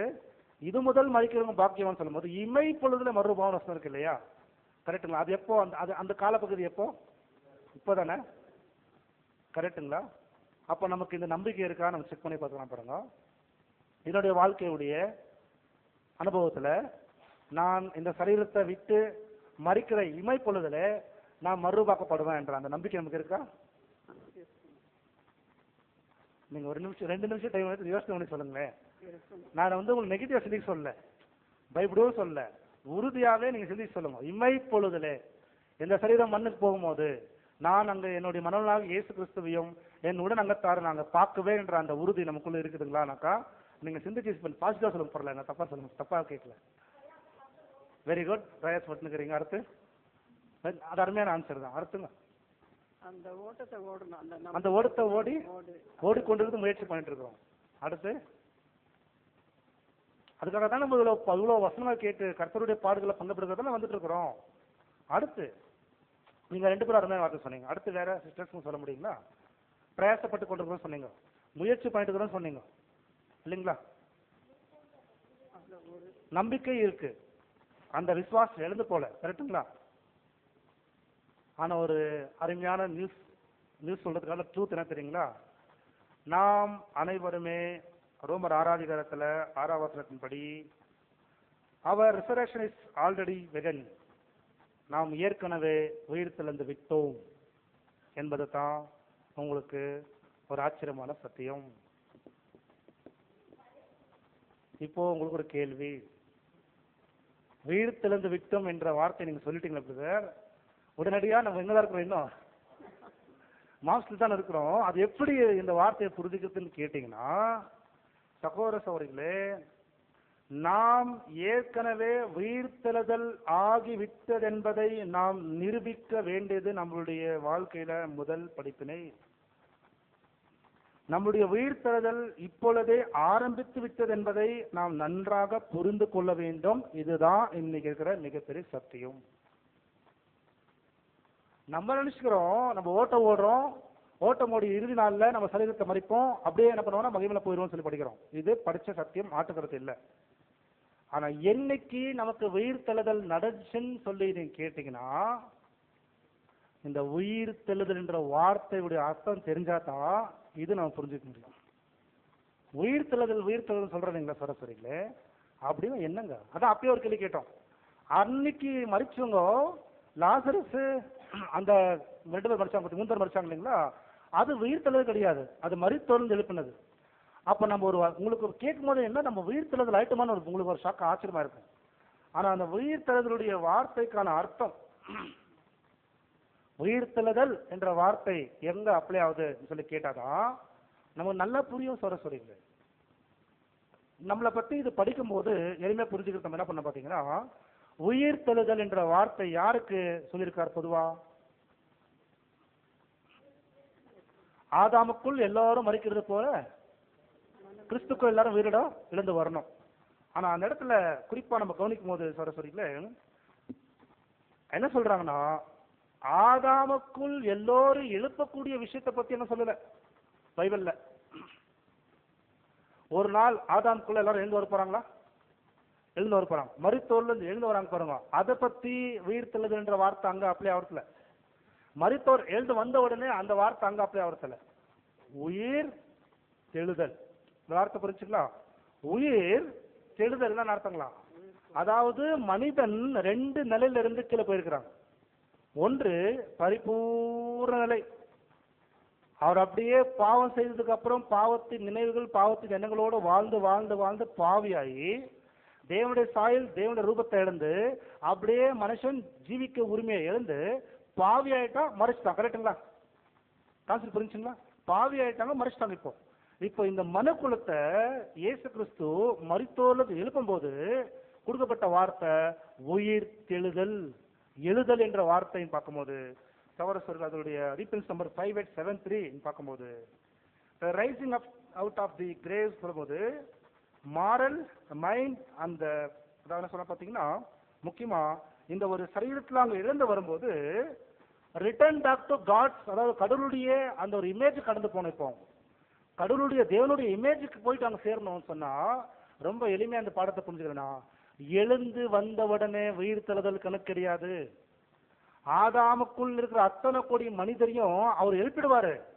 எழுந்த உடனே அங்க என்ன ஆயிட்டாங்க சொல்ல முடியாது நம்ம.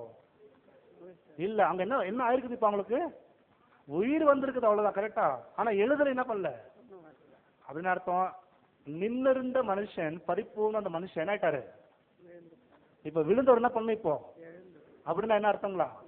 பாவத்துல இருந்து, பாவ எண்ணத்துல இருந்து, பாவ கிரியல இருந்து உயிர்த்தெழுதல்ல இருக்கக்கூடிய அத்தனை மனிதருமே அவங்க எழுந்து வந்த மருத்துவருந்து எழுந்து வந்த உடனே அவங்க பின்னாடி என்ன பண்ண பாத்தீங்கன்னா தேவனுடைய சாயல், தேவன் ரூபம் இருந்துச்சு இல்லையா? ஃபர்ஸ்ட் மனுஷனுக்கு கொடுத்திருந்தாரு இல்லையா? அது எல்லா மனிதரும் எழுந்து வரும்போதே பெற்றுக் கொண்டிருப்பாங்களா இல்ல அவங்களை பெற்றுக் கொள்ளுமா? கரெக்டுங்களா?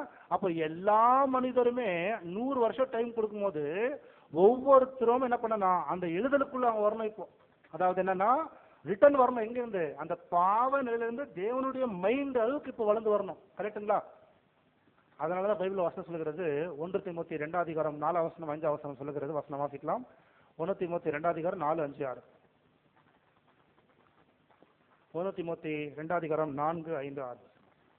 எல்லா மனுஷரும் ரட்சிக்கப்படவும் சத்தியத்தை அறிகிற அறிவை அடையவும் அவர் சித்தமுள்ளவராய் இருக்கிறார்.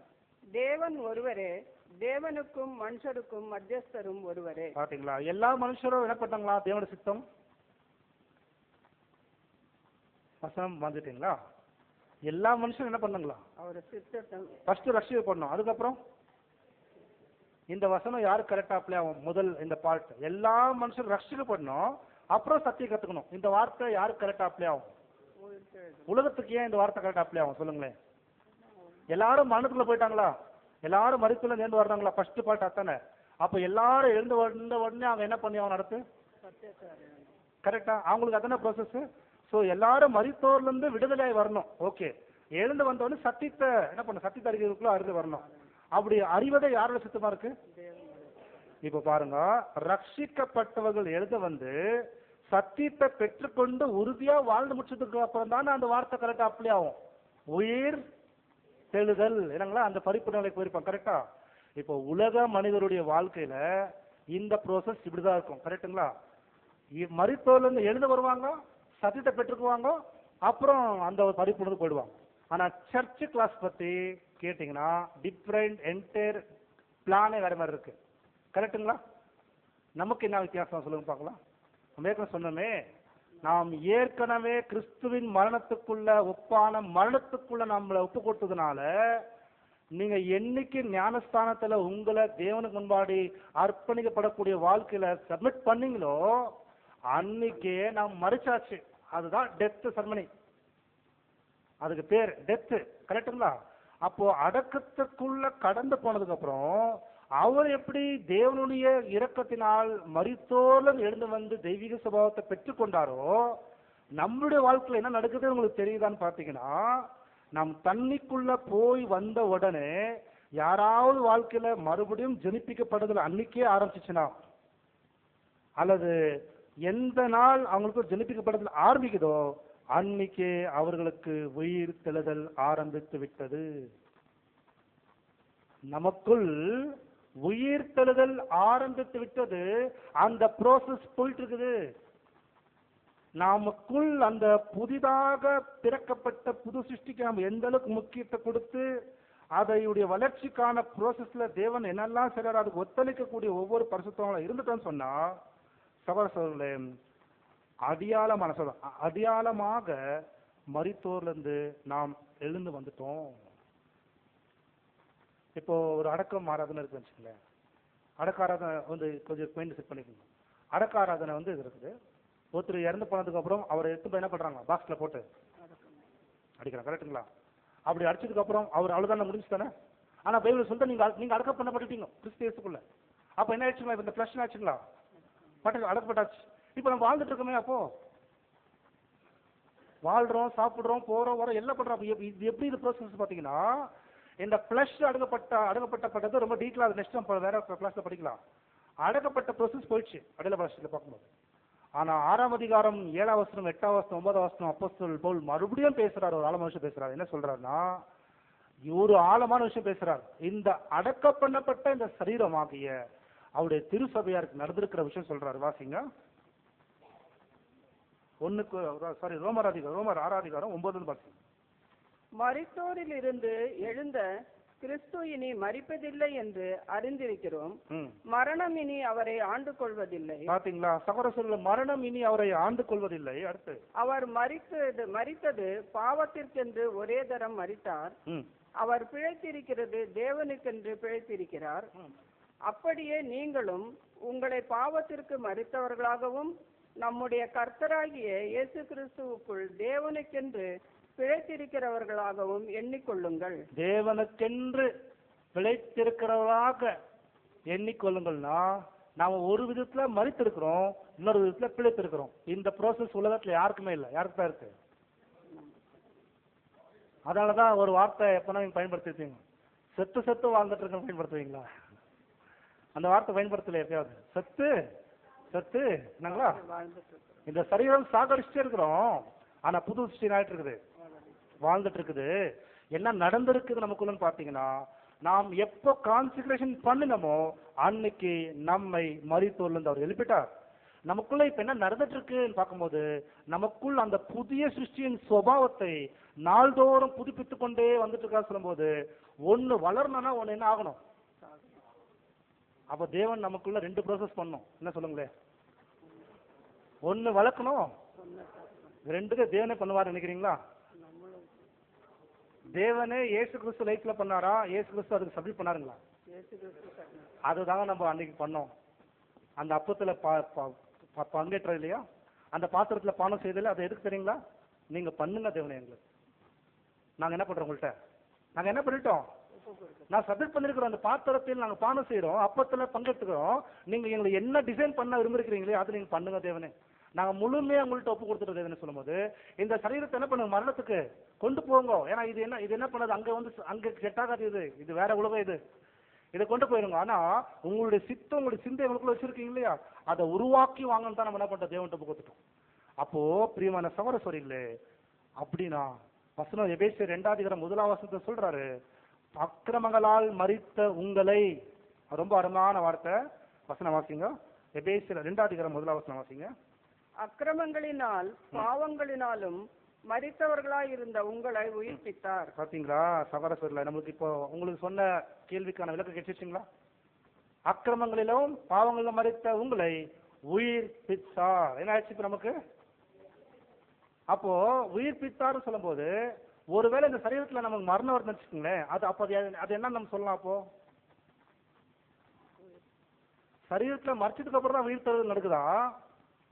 என்ன சொல்லலாம்? அதுக்கு என்ன ப்ரோசஸ் சொல்லலாம் சொல்லுங்க. நீங்க கான்செப்ட் புரிஞ்சுங்களா? நம்ம இந்த சரீரத்துக்கு ஒரு மரணம் வருது, அதுக்கு என்ன சொல்லலாம்? இப்போ இந்த சரீரத்துக்கு ஒரு மரணம் வந்துச்சுன்னா ரொம்ப எளிமையா புரிஞ்சுக்கோங்க, இந்த பூலோக வாழ்க்கை முடிஞ்சுச்சு. யாருக்கு? ஆனா எது ஆரம்பிச்சிருக்குது அப்போ? அப்போ ஏற்கனவே உயிர் தெழுதலுக்குள்ள ப்ரோசஸ்ல இருந்த இந்த உள்ள இருக்கிற அந்த புது சிருஷ்டிக்கு விடுதலை கிடைச்சிருச்சு. கரெக்டா? விடுதலை கிடைச்சிச்சா கிடைக்கலீங்களா? அப்போ நாம என்ன பண்ணிட்டு இருக்கோம் நமக்கே தெரியாம இந்த சரீரத்துல இருந்து என்ன பண்றோம்? வேற சொல்லியிருக்கிறோம், இந்த சரீரத்துல நாங்க இருந்து என்ன பண்றோம்? போராடி கொண்டிருக்கிறோம். அடுத்து இன்னும் சில வார்த்தை செஞ்சிருக்காரு, தவித்து கொண்டிருக்கிறோம் வார்த்தை இருக்கா? அப்போஸ்தலன் பவுல் ரோமர்ல சொல்றாரு இந்த விஷயத்தை. சிருஷ்டியானது மிகுந்த ஆவலோடு தேவனுடைய பிள்ளைகள் எப்பொழுது மகிமை பெறுவாங்க என்று ஆர்வத்தோட காத்து கொண்டிருக்கிறது போல, அவருடைய முதல் பலனாகிய திருசபையாகிய அவருடைய சபையார் கூட சரீரத்தில் நாங்க என்ன பண்றோம்?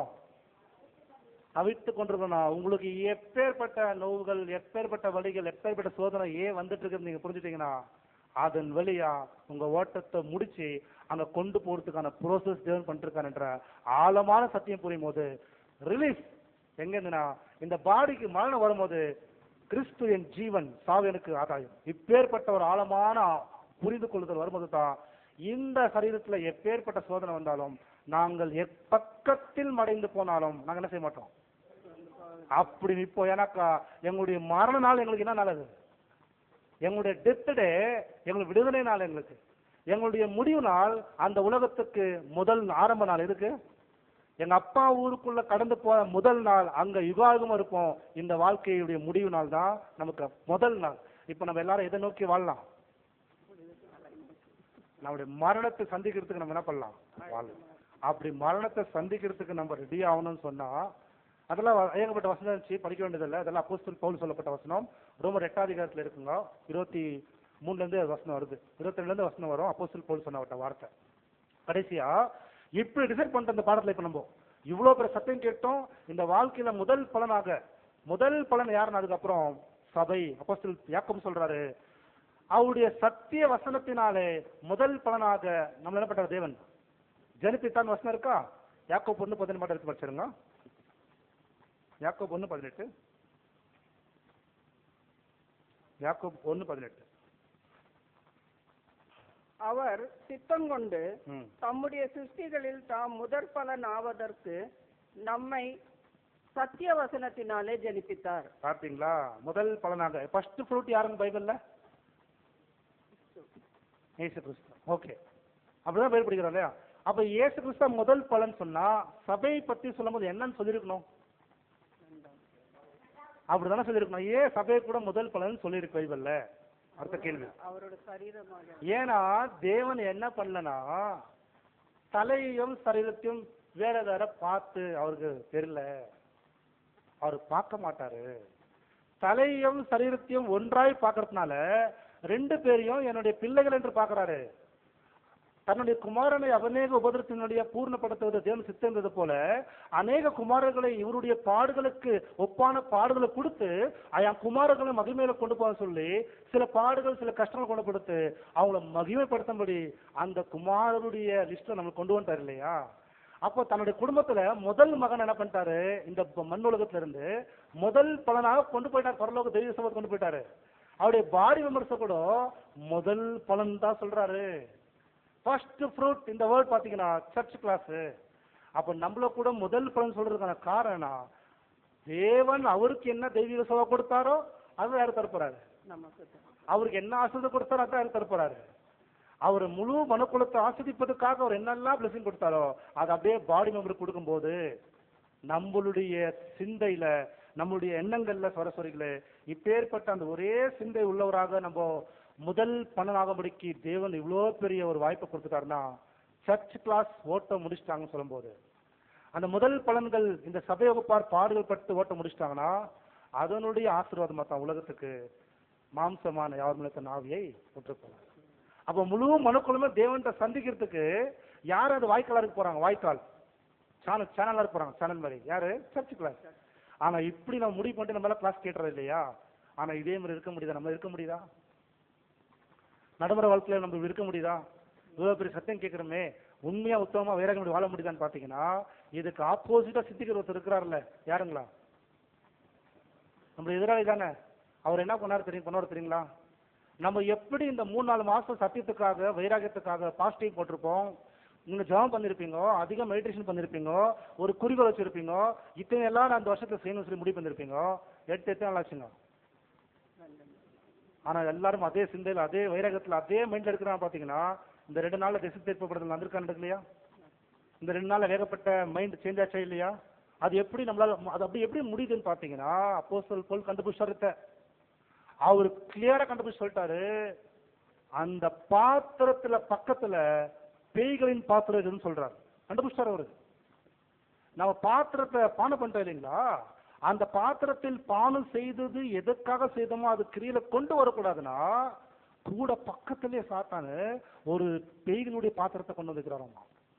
நமக்கே தெரியாம அடையாளமான பாத்திரத்துல பானம் செய்வதற்கு 4 மாசம் 3 மாசம் ரெடி ஆயிட்டு அந்த பாத்திரத்துல பானம் பண்ணிடுவோம், வைராக்கியமா வந்து முடிச்சிருவோம். அந்த நடைமுறை வாழ்க்கையில நம்ம எதற்காக அடையாள பாத்திரத்தை நம்ம எடுத்து பானம் பண்ணுமோ அதனுடைய நிஜ வாழ்க்கையில வரும்போது அதை பத்தி கவனம் செலுத்தாம நிஜ வாழ்க்கையில வந்து பேயுடைய பாத்திரத்துல பானம் செய்வீங்க, சாத்தான் பானம் பண்ணி வராமா. இந்த உண்மை நம்ம தெரியாத போயிட்டு நினைச்சுக்கோங்களேன். இவ்வளவு சத்தியம் கேட்டு இவ்வளோ பெரிய சத்தியத்துக்காக இவ்வளோ பெரிய பிளான்ல பண்ண நம்ம எல்லாருமே வர வருடத்துல தோல்விக்குள்ள போறதுக்கு வாய்ப்பு இருக்குது. எப்படி எக்ஸ்பிளைன் பண்றாருன்னா அது தயவு செய்து நமக்கு அதிகமா நேரலாதனால நீங்க வாய்ப்பு இருந்தாக்கா கொரிந்தியர் புத்தகத்துல 10ஆம் அதிகாரத்துல பேய்களின் பாத்திரம் இருக்கு, அப்போ தேவனுடைய பாத்திரமும் பேய்களின் பாத்திரம் இருக்குன்னு சொல்லி கமெண்ட்ல போய் பாருங்க. அவ என்ன பண்ணுவானா பாத்தீங்கன்னா சரஸ்வரிகளே, அந்த வார்த்தை எளிமையா சொல்லிடுறாங்க. பாத்தீங்கன்னா சொல்றாங்கன்னா பாருங்க என்ன சொல்றாங்க. ஓகே என்ன சொல்றாங்க பாருங்க. யாரெல்லாமே அவசரம் படிச்சிருங்க. 1 கொரிந்தியர் 10ஆம் அதிகாரம் 21-22. நீங்கள் கர்த்தருடைய பாத்திரத்திலும் பேய்களுடைய பாத்திரத்திலும் பானம் பண்ணக்கூடாது. நீங்கள் கர்த்தருடைய போஜன பந்திக்கும் பேய்களுடைய போஜன பந்திக்கும் பங்குள்ளவர்களாய் இருக்கக்கூடாது. நாம் கர்த்தருக்கு எரிச்சலை மூட்டலாமா? அவரிலும் நாம் பலவான்களா? ஏன்னா இந்த ஓட்ட ஓடி முடிஞ்சாச்சுன்னா உலகத்துக்கு ஆசிரியர் வந்துடும். அப்ப யாரெல்லாம் ரொம்ப சீரியஸா இந்த அப்பத்தை புசிப்பதற்காக நம்ம எவ்வளவு வைராக்கியம் எவ்வளவு ஜபம் வந்து பிஃபோர், அதாவது அப்பத்தை எடுக்கிறதுக்கு முன்னாடி தான் அப்படி இருப்போம். ஆக்சுவலி அப்படி இல்லை கணக்கு. அப்பத்தை எடுத்ததுக்கு அப்புறம் தான் அப்படி இருக்கணும். அதான் ஃபேக்ட். ஏங்க ஏசு கிறிஸ்துக்கு அப்போ சொல்றவங்க எப்ப சோதனை வந்துச்சுங்களா? அப்பத்தை எடுக்கிறதுக்கு முன்னாடி அப்போ எடுத்ததுக்கு அப்புறங்களா? எடுத்ததுக்கு அப்புறம் தான் அத்தனை பேருக்கும் எல்லா சோதனையும் வந்துச்சு. எல்லாரோட சிந்தை எல்லாமே எல்லாம் செதறிக்கப்பட்டதுன்னு பார்க்கிறோம். ஆனா உண்மை உள்ள வகுப்பார் ஓட்ட ஓடி முடிக்கும் என்பதற்கான முன்னுதாரணமாக கர்த்தர் ஓட்ட முடிச்சாரு பார்க்கிறோம். பிரியமான சகோதரர்களே, என்ன பிரதர் கோட் பண்றாருன்னா ஒரு விஷயம் மட்டும் நாங்க சொல்றதுக்கு நம்ம விரும்புறோம். அதான் சொல்றேன்னா, யாரெல்லாம் கர்த்தருடைய பாத்திரத்தில் பானம் செய்திருக்கிறார்களோ, இந்த வார்த்தை கவனிங்க, ஏற்கனவே யார் கர்த்தருடைய பாத்திரத்தில் பானம் செய்திருக்கிறார்களோ அத்தனை பேருடைய அர்ப்பணிப்பின் சிந்தையை திசை திருப்பக்கூடிய வேலையை சாத்தான் செய்வான். அதனாலதான் சகோதரர்களே, நாம் இந்த பாத்திரத்தில் அந்த பேய்களின் பாத்திரம் செல்பிஷ், மேட்டிமை, பொறாமை, வெறுப்பு, உலக ஆம்பிஷன்ஸ் மறுபடியும் தலை தூக்கி நிற்கும். நமக்குள்ள இடம் கொடுத்துறாதீங்க, தயவுசெய்து இடம் கொடுத்துறாதீங்க. தேவன் நமக்கு இரக்கம் தயவை அன்பு காமிச்சிருக்கிறாரு. மேல் நோக்கியே நம்ம கடந்து போக வேண்டியதா இருக்குது. ஏற்கனவே உயிர்த்தெழுதல் ப்ரோசஸ் நமக்குள்ள ஆரம்பிச்சிருக்குது. நம்ம கொஞ்ச நாள் தான் வாழ போறோம். இந்த உயிர்த்தெழுதல் ப்ரோசஸ்க்குள்ளே கடந்து போறோம். சொல்லும்போது நான் ஒன்றை செய்கிறேன்னு சொல்றாங்க. அது ஒரே டிசிஷன். எதற்காகவும் என் சிந்தையில் எத்தனை சிந்தைகள் எத்தனை எண்ணங்கள் என் சிந்தையில திசை திருப்பப்பட்டாலும் கர்த்தராகி இயேசு கிறிஸ்துவின் அந்த அடிச்சுவடை பின்பற்றுவதற்காக நான் சிந்தையில தான் அட்டாக் ஆகும். எப்பயும் என் சிந்தையில தான் அட்டாக் பண்ணப்படுவோம். மாம்சத்தினுடைய சிந்தையில் இருக்கும்போது அதுதான் சாத்தான் மிகப்பெரிய ஒரு இடமே. புது சிருஷ்டியை தேவன் வச்சிட்டாரு. ஆனா சாத்தானுக்கு அந்த மாம்ச சிந்தை ஈஸி அட்டாக் பண்ணலாம். அதனால ஒன்றை நான் செய்கிறேன் என்ற அந்த உறுதியான முடிவு. கடந்த வருஷத்துல நான் வாழ்ந்தது போல வாழ மாட்டேன். கடந்த வருஷத்துல நேரத்தை வீண் பண்ணது போல வீண் பண்ண மாட்டேன். ஏன்னா எங்க அப்பா எனக்கு இரக்கம் காமிச்சிருக்கிறாரு, எனக்கு மன்னிப்பு கொடுத்திருக்காரு, தயவு கொடுத்திருக்கிறாரு. இப்பேற்பட்ட அன்பை எனக்கு யார் காட்ட முடியும்? ஒரு மனிதனிட இருக்கக்கூடிய குறைகள் பார்த்தா மனுஷன் குறையதான் பார்க்குவாங்க. ஆனா என்னுடைய பரலோக பிதா என்னை இரக்கம் காமிச்சு தன்னோட மகனுடைய அர்ப்பணிக்கப்பட்ட அந்த வாழ்க்கையை அப்படியே எனக்கு முன்னாடி வெளிப்படுத்திட்டார் ஃபுல்லா. அதெல்லாம் காமிச்சதுக்கு அப்புறம் நான் இன்னைக்கு கூட மறுபடியும் அதே பாவத்துல நான் வாழ மாட்டேன். பாவத்தை நான் வெறுக்கிறேன். எனக்குள்ள இருக்கிற பலவீனத்தை நான் வெறுக்கிறேன். என்னுடைய இருக்கிற குறைகளை வெறுக்கிறேன். ஃபர்ஸ்ட் நான் மற்றவங்களை வெறுக்கிறத காரணம் நான் என்ன வெறுக்கிறேன். நான் ஒன்றை மாத்திரம் செய்கிறேன். நான் லக்கை நோக்கி ஓடுகிறேன். எங்க அப்பா கொடுத்திருக்கிற அந்த வாய்ப்புக்காக நன்றி உள்ளவராக நேர்மை உள்ளவராக கீழ்ப்படிந்து நான் அவருக்கு நிரூபித்து காட்டுகிறேன் என்ற அதே சிந்தையோட தான் சோதனை ஓடணும். அப்படி ஓடும்போது நம்ம கூட இருக்கிற பலவீனமான சகோதரர்களுக்கும் ஜெபம் செய்யணும், அவங்களுக்கும் உதவி செய்யணும். சொல்லும்போது நாம் எப்பக்கத்திலும் நம்ம எதுக்குமே சோர்ந்து போகாதபடி என் உயிரில் என் சரீரத்துல சுவாசம் இருக்கிற வரைக்குமே பரிசுத்தவான்களுடைய பாதங்களை நான் கழுவிட்டே தான் இருப்பேன். என்னை எந்த சூழலுக்குள்ள வச்சா கூட அவங்களுடைய பாதங்கள் இறுதி நாட்கள்ல கர்த்தர் காமிச்சது போல பாதங்கள் நான் கழுவுறேன். எனக்கு எந்த விதத்துல வாய்ப்பு கிடைக்குதோ நான் பண்ற கழுவுறேன். என்னால என்ன முடியும் பெஸ்ட் என்ன பண்ற சாக்ரிஃபைஸ் செய்ய போறேன். ஏன்னா நான் ஒரு முன்மாதிரியை விட்டுட்டு போன அந்த உலகத்துல. ஏன்னா ஏழைகள் எப்பொழுதுமே என்ன பண்றாங்க, உங்கள்கிட்ட இருப்பாங்க. கர்த்தர் சொல்லிட்டாரு, இந்த உலகத்துல சொந்தக்காரங்களா இருந்தே இருப்பாங்க. என்னுடைய சொந்த பந்தங்கள் என்னுடைய மாம்ச எல்லாம் இருப்பாங்க. அவங்க எப்பயுமே அந்த இடத்துல போக முடியாது. ஆனா நான் இருக்க மாட்டேன்னு கர்த்தர் சொன்னாரு. இவள் தன்னில் எழுந்ததை பெஸ்டா செய்துட்டாரு சொன்னபடியே நம்மளுடைய வாழ்க்கையில நம்மளுடைய சொந்த பந்தங்கள் இருப்பாங்க, நம்மளுடைய அக்கத்தங்க சனத்தம்பி எல்லா உலகத்துல இருப்பாங்க. ஆனா நம்மை போல ஜனிப்பிக்கப்பட்ட பரிசுத்தவான்கள் கூடிய சீக்கிரம் இந்த உலகத்துல இருந்து கடந்து போக போறாங்க. யாருமே கிரியை செய்த ராவுக்கள் வரப்போகிறது. அதுக்குள்ள என்னுடைய அர்ப்பணிக்கப்பட்ட பாதையில உண்மையாகவும் நேர்மையாகவும் இந்த பலியின் ஜீவியத்தை நான் வாழ்வதற்கு நான் வருகின்றேன்னு சொல்லும் போது எப்படி தலையாகி இயேசுவின் சரீரத்தையும் அவர் வேற வேற பார்க்காத இருக்கிறாரோ, என்னுடைய பாடி அவருடைய மகன் மகளா பார்க்கறது போல நம்ம எப்படி பார்க்கறன்னு சொன்னா பாத்தீங்கன்னா, தேவன் பார்க்கிற பார்வையில பார்த்துட்டோம்னா இந்த வாழ்க்கையை எருமை முடிச்சிடலாம். ஒவ்வொரு சகோதர சகோதரியா பார்க்கறத காட்டிலும் கிறிஸ்துவா பார்க்க ஆரம்பிக்கணுமா. அதான் நம்ம கடந்த 6வது வால்யூம்ல நம்ம கடைசியா பாடம் பார்த்தோம். கடந்த 3 வாரத்துக்கு முன்னாடி பார்த்தோம். நாம் செலுத்தக்கூடிய ஒவ்வொரு பலிகளையும் கிறிஸ்து பலி செலுத்த பார்க்கறாங்க தேவன். என் மகன் பலி செலுத்திட்டு இருக்கிறார், என் மகள் பலி செலுத்திட்டு இருக்காருன்னா நம்ம அப்படி பார்க்கறது இல்லாமா. என் மகன் இயேசு கிறிஸ்து பலி செலுத்துறான்னு பாக்குறாராம். அப்ப நீங்க யோசிச்சு பாருங்களேன், எப்படி பலி செலுத்தணும் இப்ப நம்ம எந்த அளவுக்கு வாழ்னு சொல்லும்போது அது எப்படி அங்கீகரிக்கிறான்னு நீங்க கேட்டீங்கன்னா, என்னுடைய குமாரனாகி இயேசு கிறிஸ்து பலி செலுத்தினா நான் எப்படி அங்கீகரிக்கணும், அப்படி அங்கீகரிக்கணும்னு சொல்லிட்டு அவர் பண்றாரு. வலிமையில பத்தி ரொம்ப வலிமையா பேசியிருக்கிறார். அதனால பிரியமான சகோதர சகோதரிகளே, நாம் ஏற்கனவே உயிர்த்தெழுதல் ப்ரோசஸ்ல வந்துட்டோம். நம்முடைய வாழ்க்கையில கொஞ்ச நாள் மாற்றம் தான் இருக்குது. இருக்கின்ற லேசான உபத்திரம் சரீரத்துல வரும், சிந்தையில வரும், வாழ்க்கையில வரும். அது எதுக்கும் சொந்து போகாதபடிக்கு அந்த அப்பத்தில முழுக்க முழுக்க பானம் செய்து நாம் இந்த ஓட்டத்தை ஓடி முடிக்கும்படிக்கு இந்த உயிர்த்தெழுதலின் ப்ரோசஸ்ல இருக்கிறதுனால இந்த முதல் பலன் முடிஞ்சதுக்கு அப்புறம் உலகம் முழுக்க அந்த ஆசீர்வாதம் வரும். கடைசியா அந்த பஸ்கா ஆடு பலி செய்து முடிச்சதுக்கு அப்புறம் வீட்டின் வாசல்ல ரத்தம் தெளிக்கப்பட்டதுக்கு அப்புறம் அந்த சங்காரதுன்னு வரும்போது எல்லாரும் யாரை பார்த்துட்டு இருப்பாங்க? இப்போ அதுதான் வந்துட்டு இருக்கு. மகா உபதிரம் உலகத்துல கடந்து வரப்போது கூடிய சீக்கிரம். யாருமே தடுத்த முடியாத அந்த மகா உபதிரம் யாரும் கிரியை செய்த காலம் வரப்போகிறது. அப்போ இப்படிப்பட்ட எளிமையாக 3 மாசம் கிளாஸ், 4 மாசம் கிளாஸ், கன்வென்ஷன்ஸ், பாஸ்டிங்ஸ், மீட்டிங்ஸ் எதுவுமே அப்படியெல்லாம் ஒழுங்கு செய்யப்படும் தயவுசெய்து நினைச்சிடாதீங்க. அப்படிப்பட்ட காலம் வருவதற்கு முன்பாக அந்த முதல் பேரவர்கள் எப்படி ஓட்டம் முடிப்பாங்க என்பது உலகமே காத்து கொண்டிருக்கிற இந்த காலத்துல நாம பெஸ்டா இந்த வருஷத்துல பாத்திரத்துல என்னெல்லாம் கொடுக்குறாரோ அது அத்தனையும் பானத்தை செய்து ஒரு மாற்றம் கொண்டு வரணும் சார் வாழ்க்கையில. எப்படியாவது ஒரு மாற்றம் நமக்குள்ள வரணும். அந்த மாற்றம் புது சிருஷ்டியா வளர்ந்து இந்த ஓட்டத்தை முடிச்சு அப்பாவுடைய குடும்பத்துல போய் சேர்வதற்கு தேவன் நமக்கு கிருபை செய்வாராக. அந்த முதல் பலனுடைய பங்குல நம்மளையும் தேவன் கொண்டு போய் சேர்க்க தேவன் இப்பேற்பட்ட பலத்த வல்லமை நமக்கு செய்துட்டு இருக்கிறாரு. தொடர்ந்து விசுவாசத்தின் அடிப்படையில் இந்த ஓட்டத்தை ஓடி முடிக்க தேவன் நமக்கு கிருபை செய்வாராக. ஆமென்.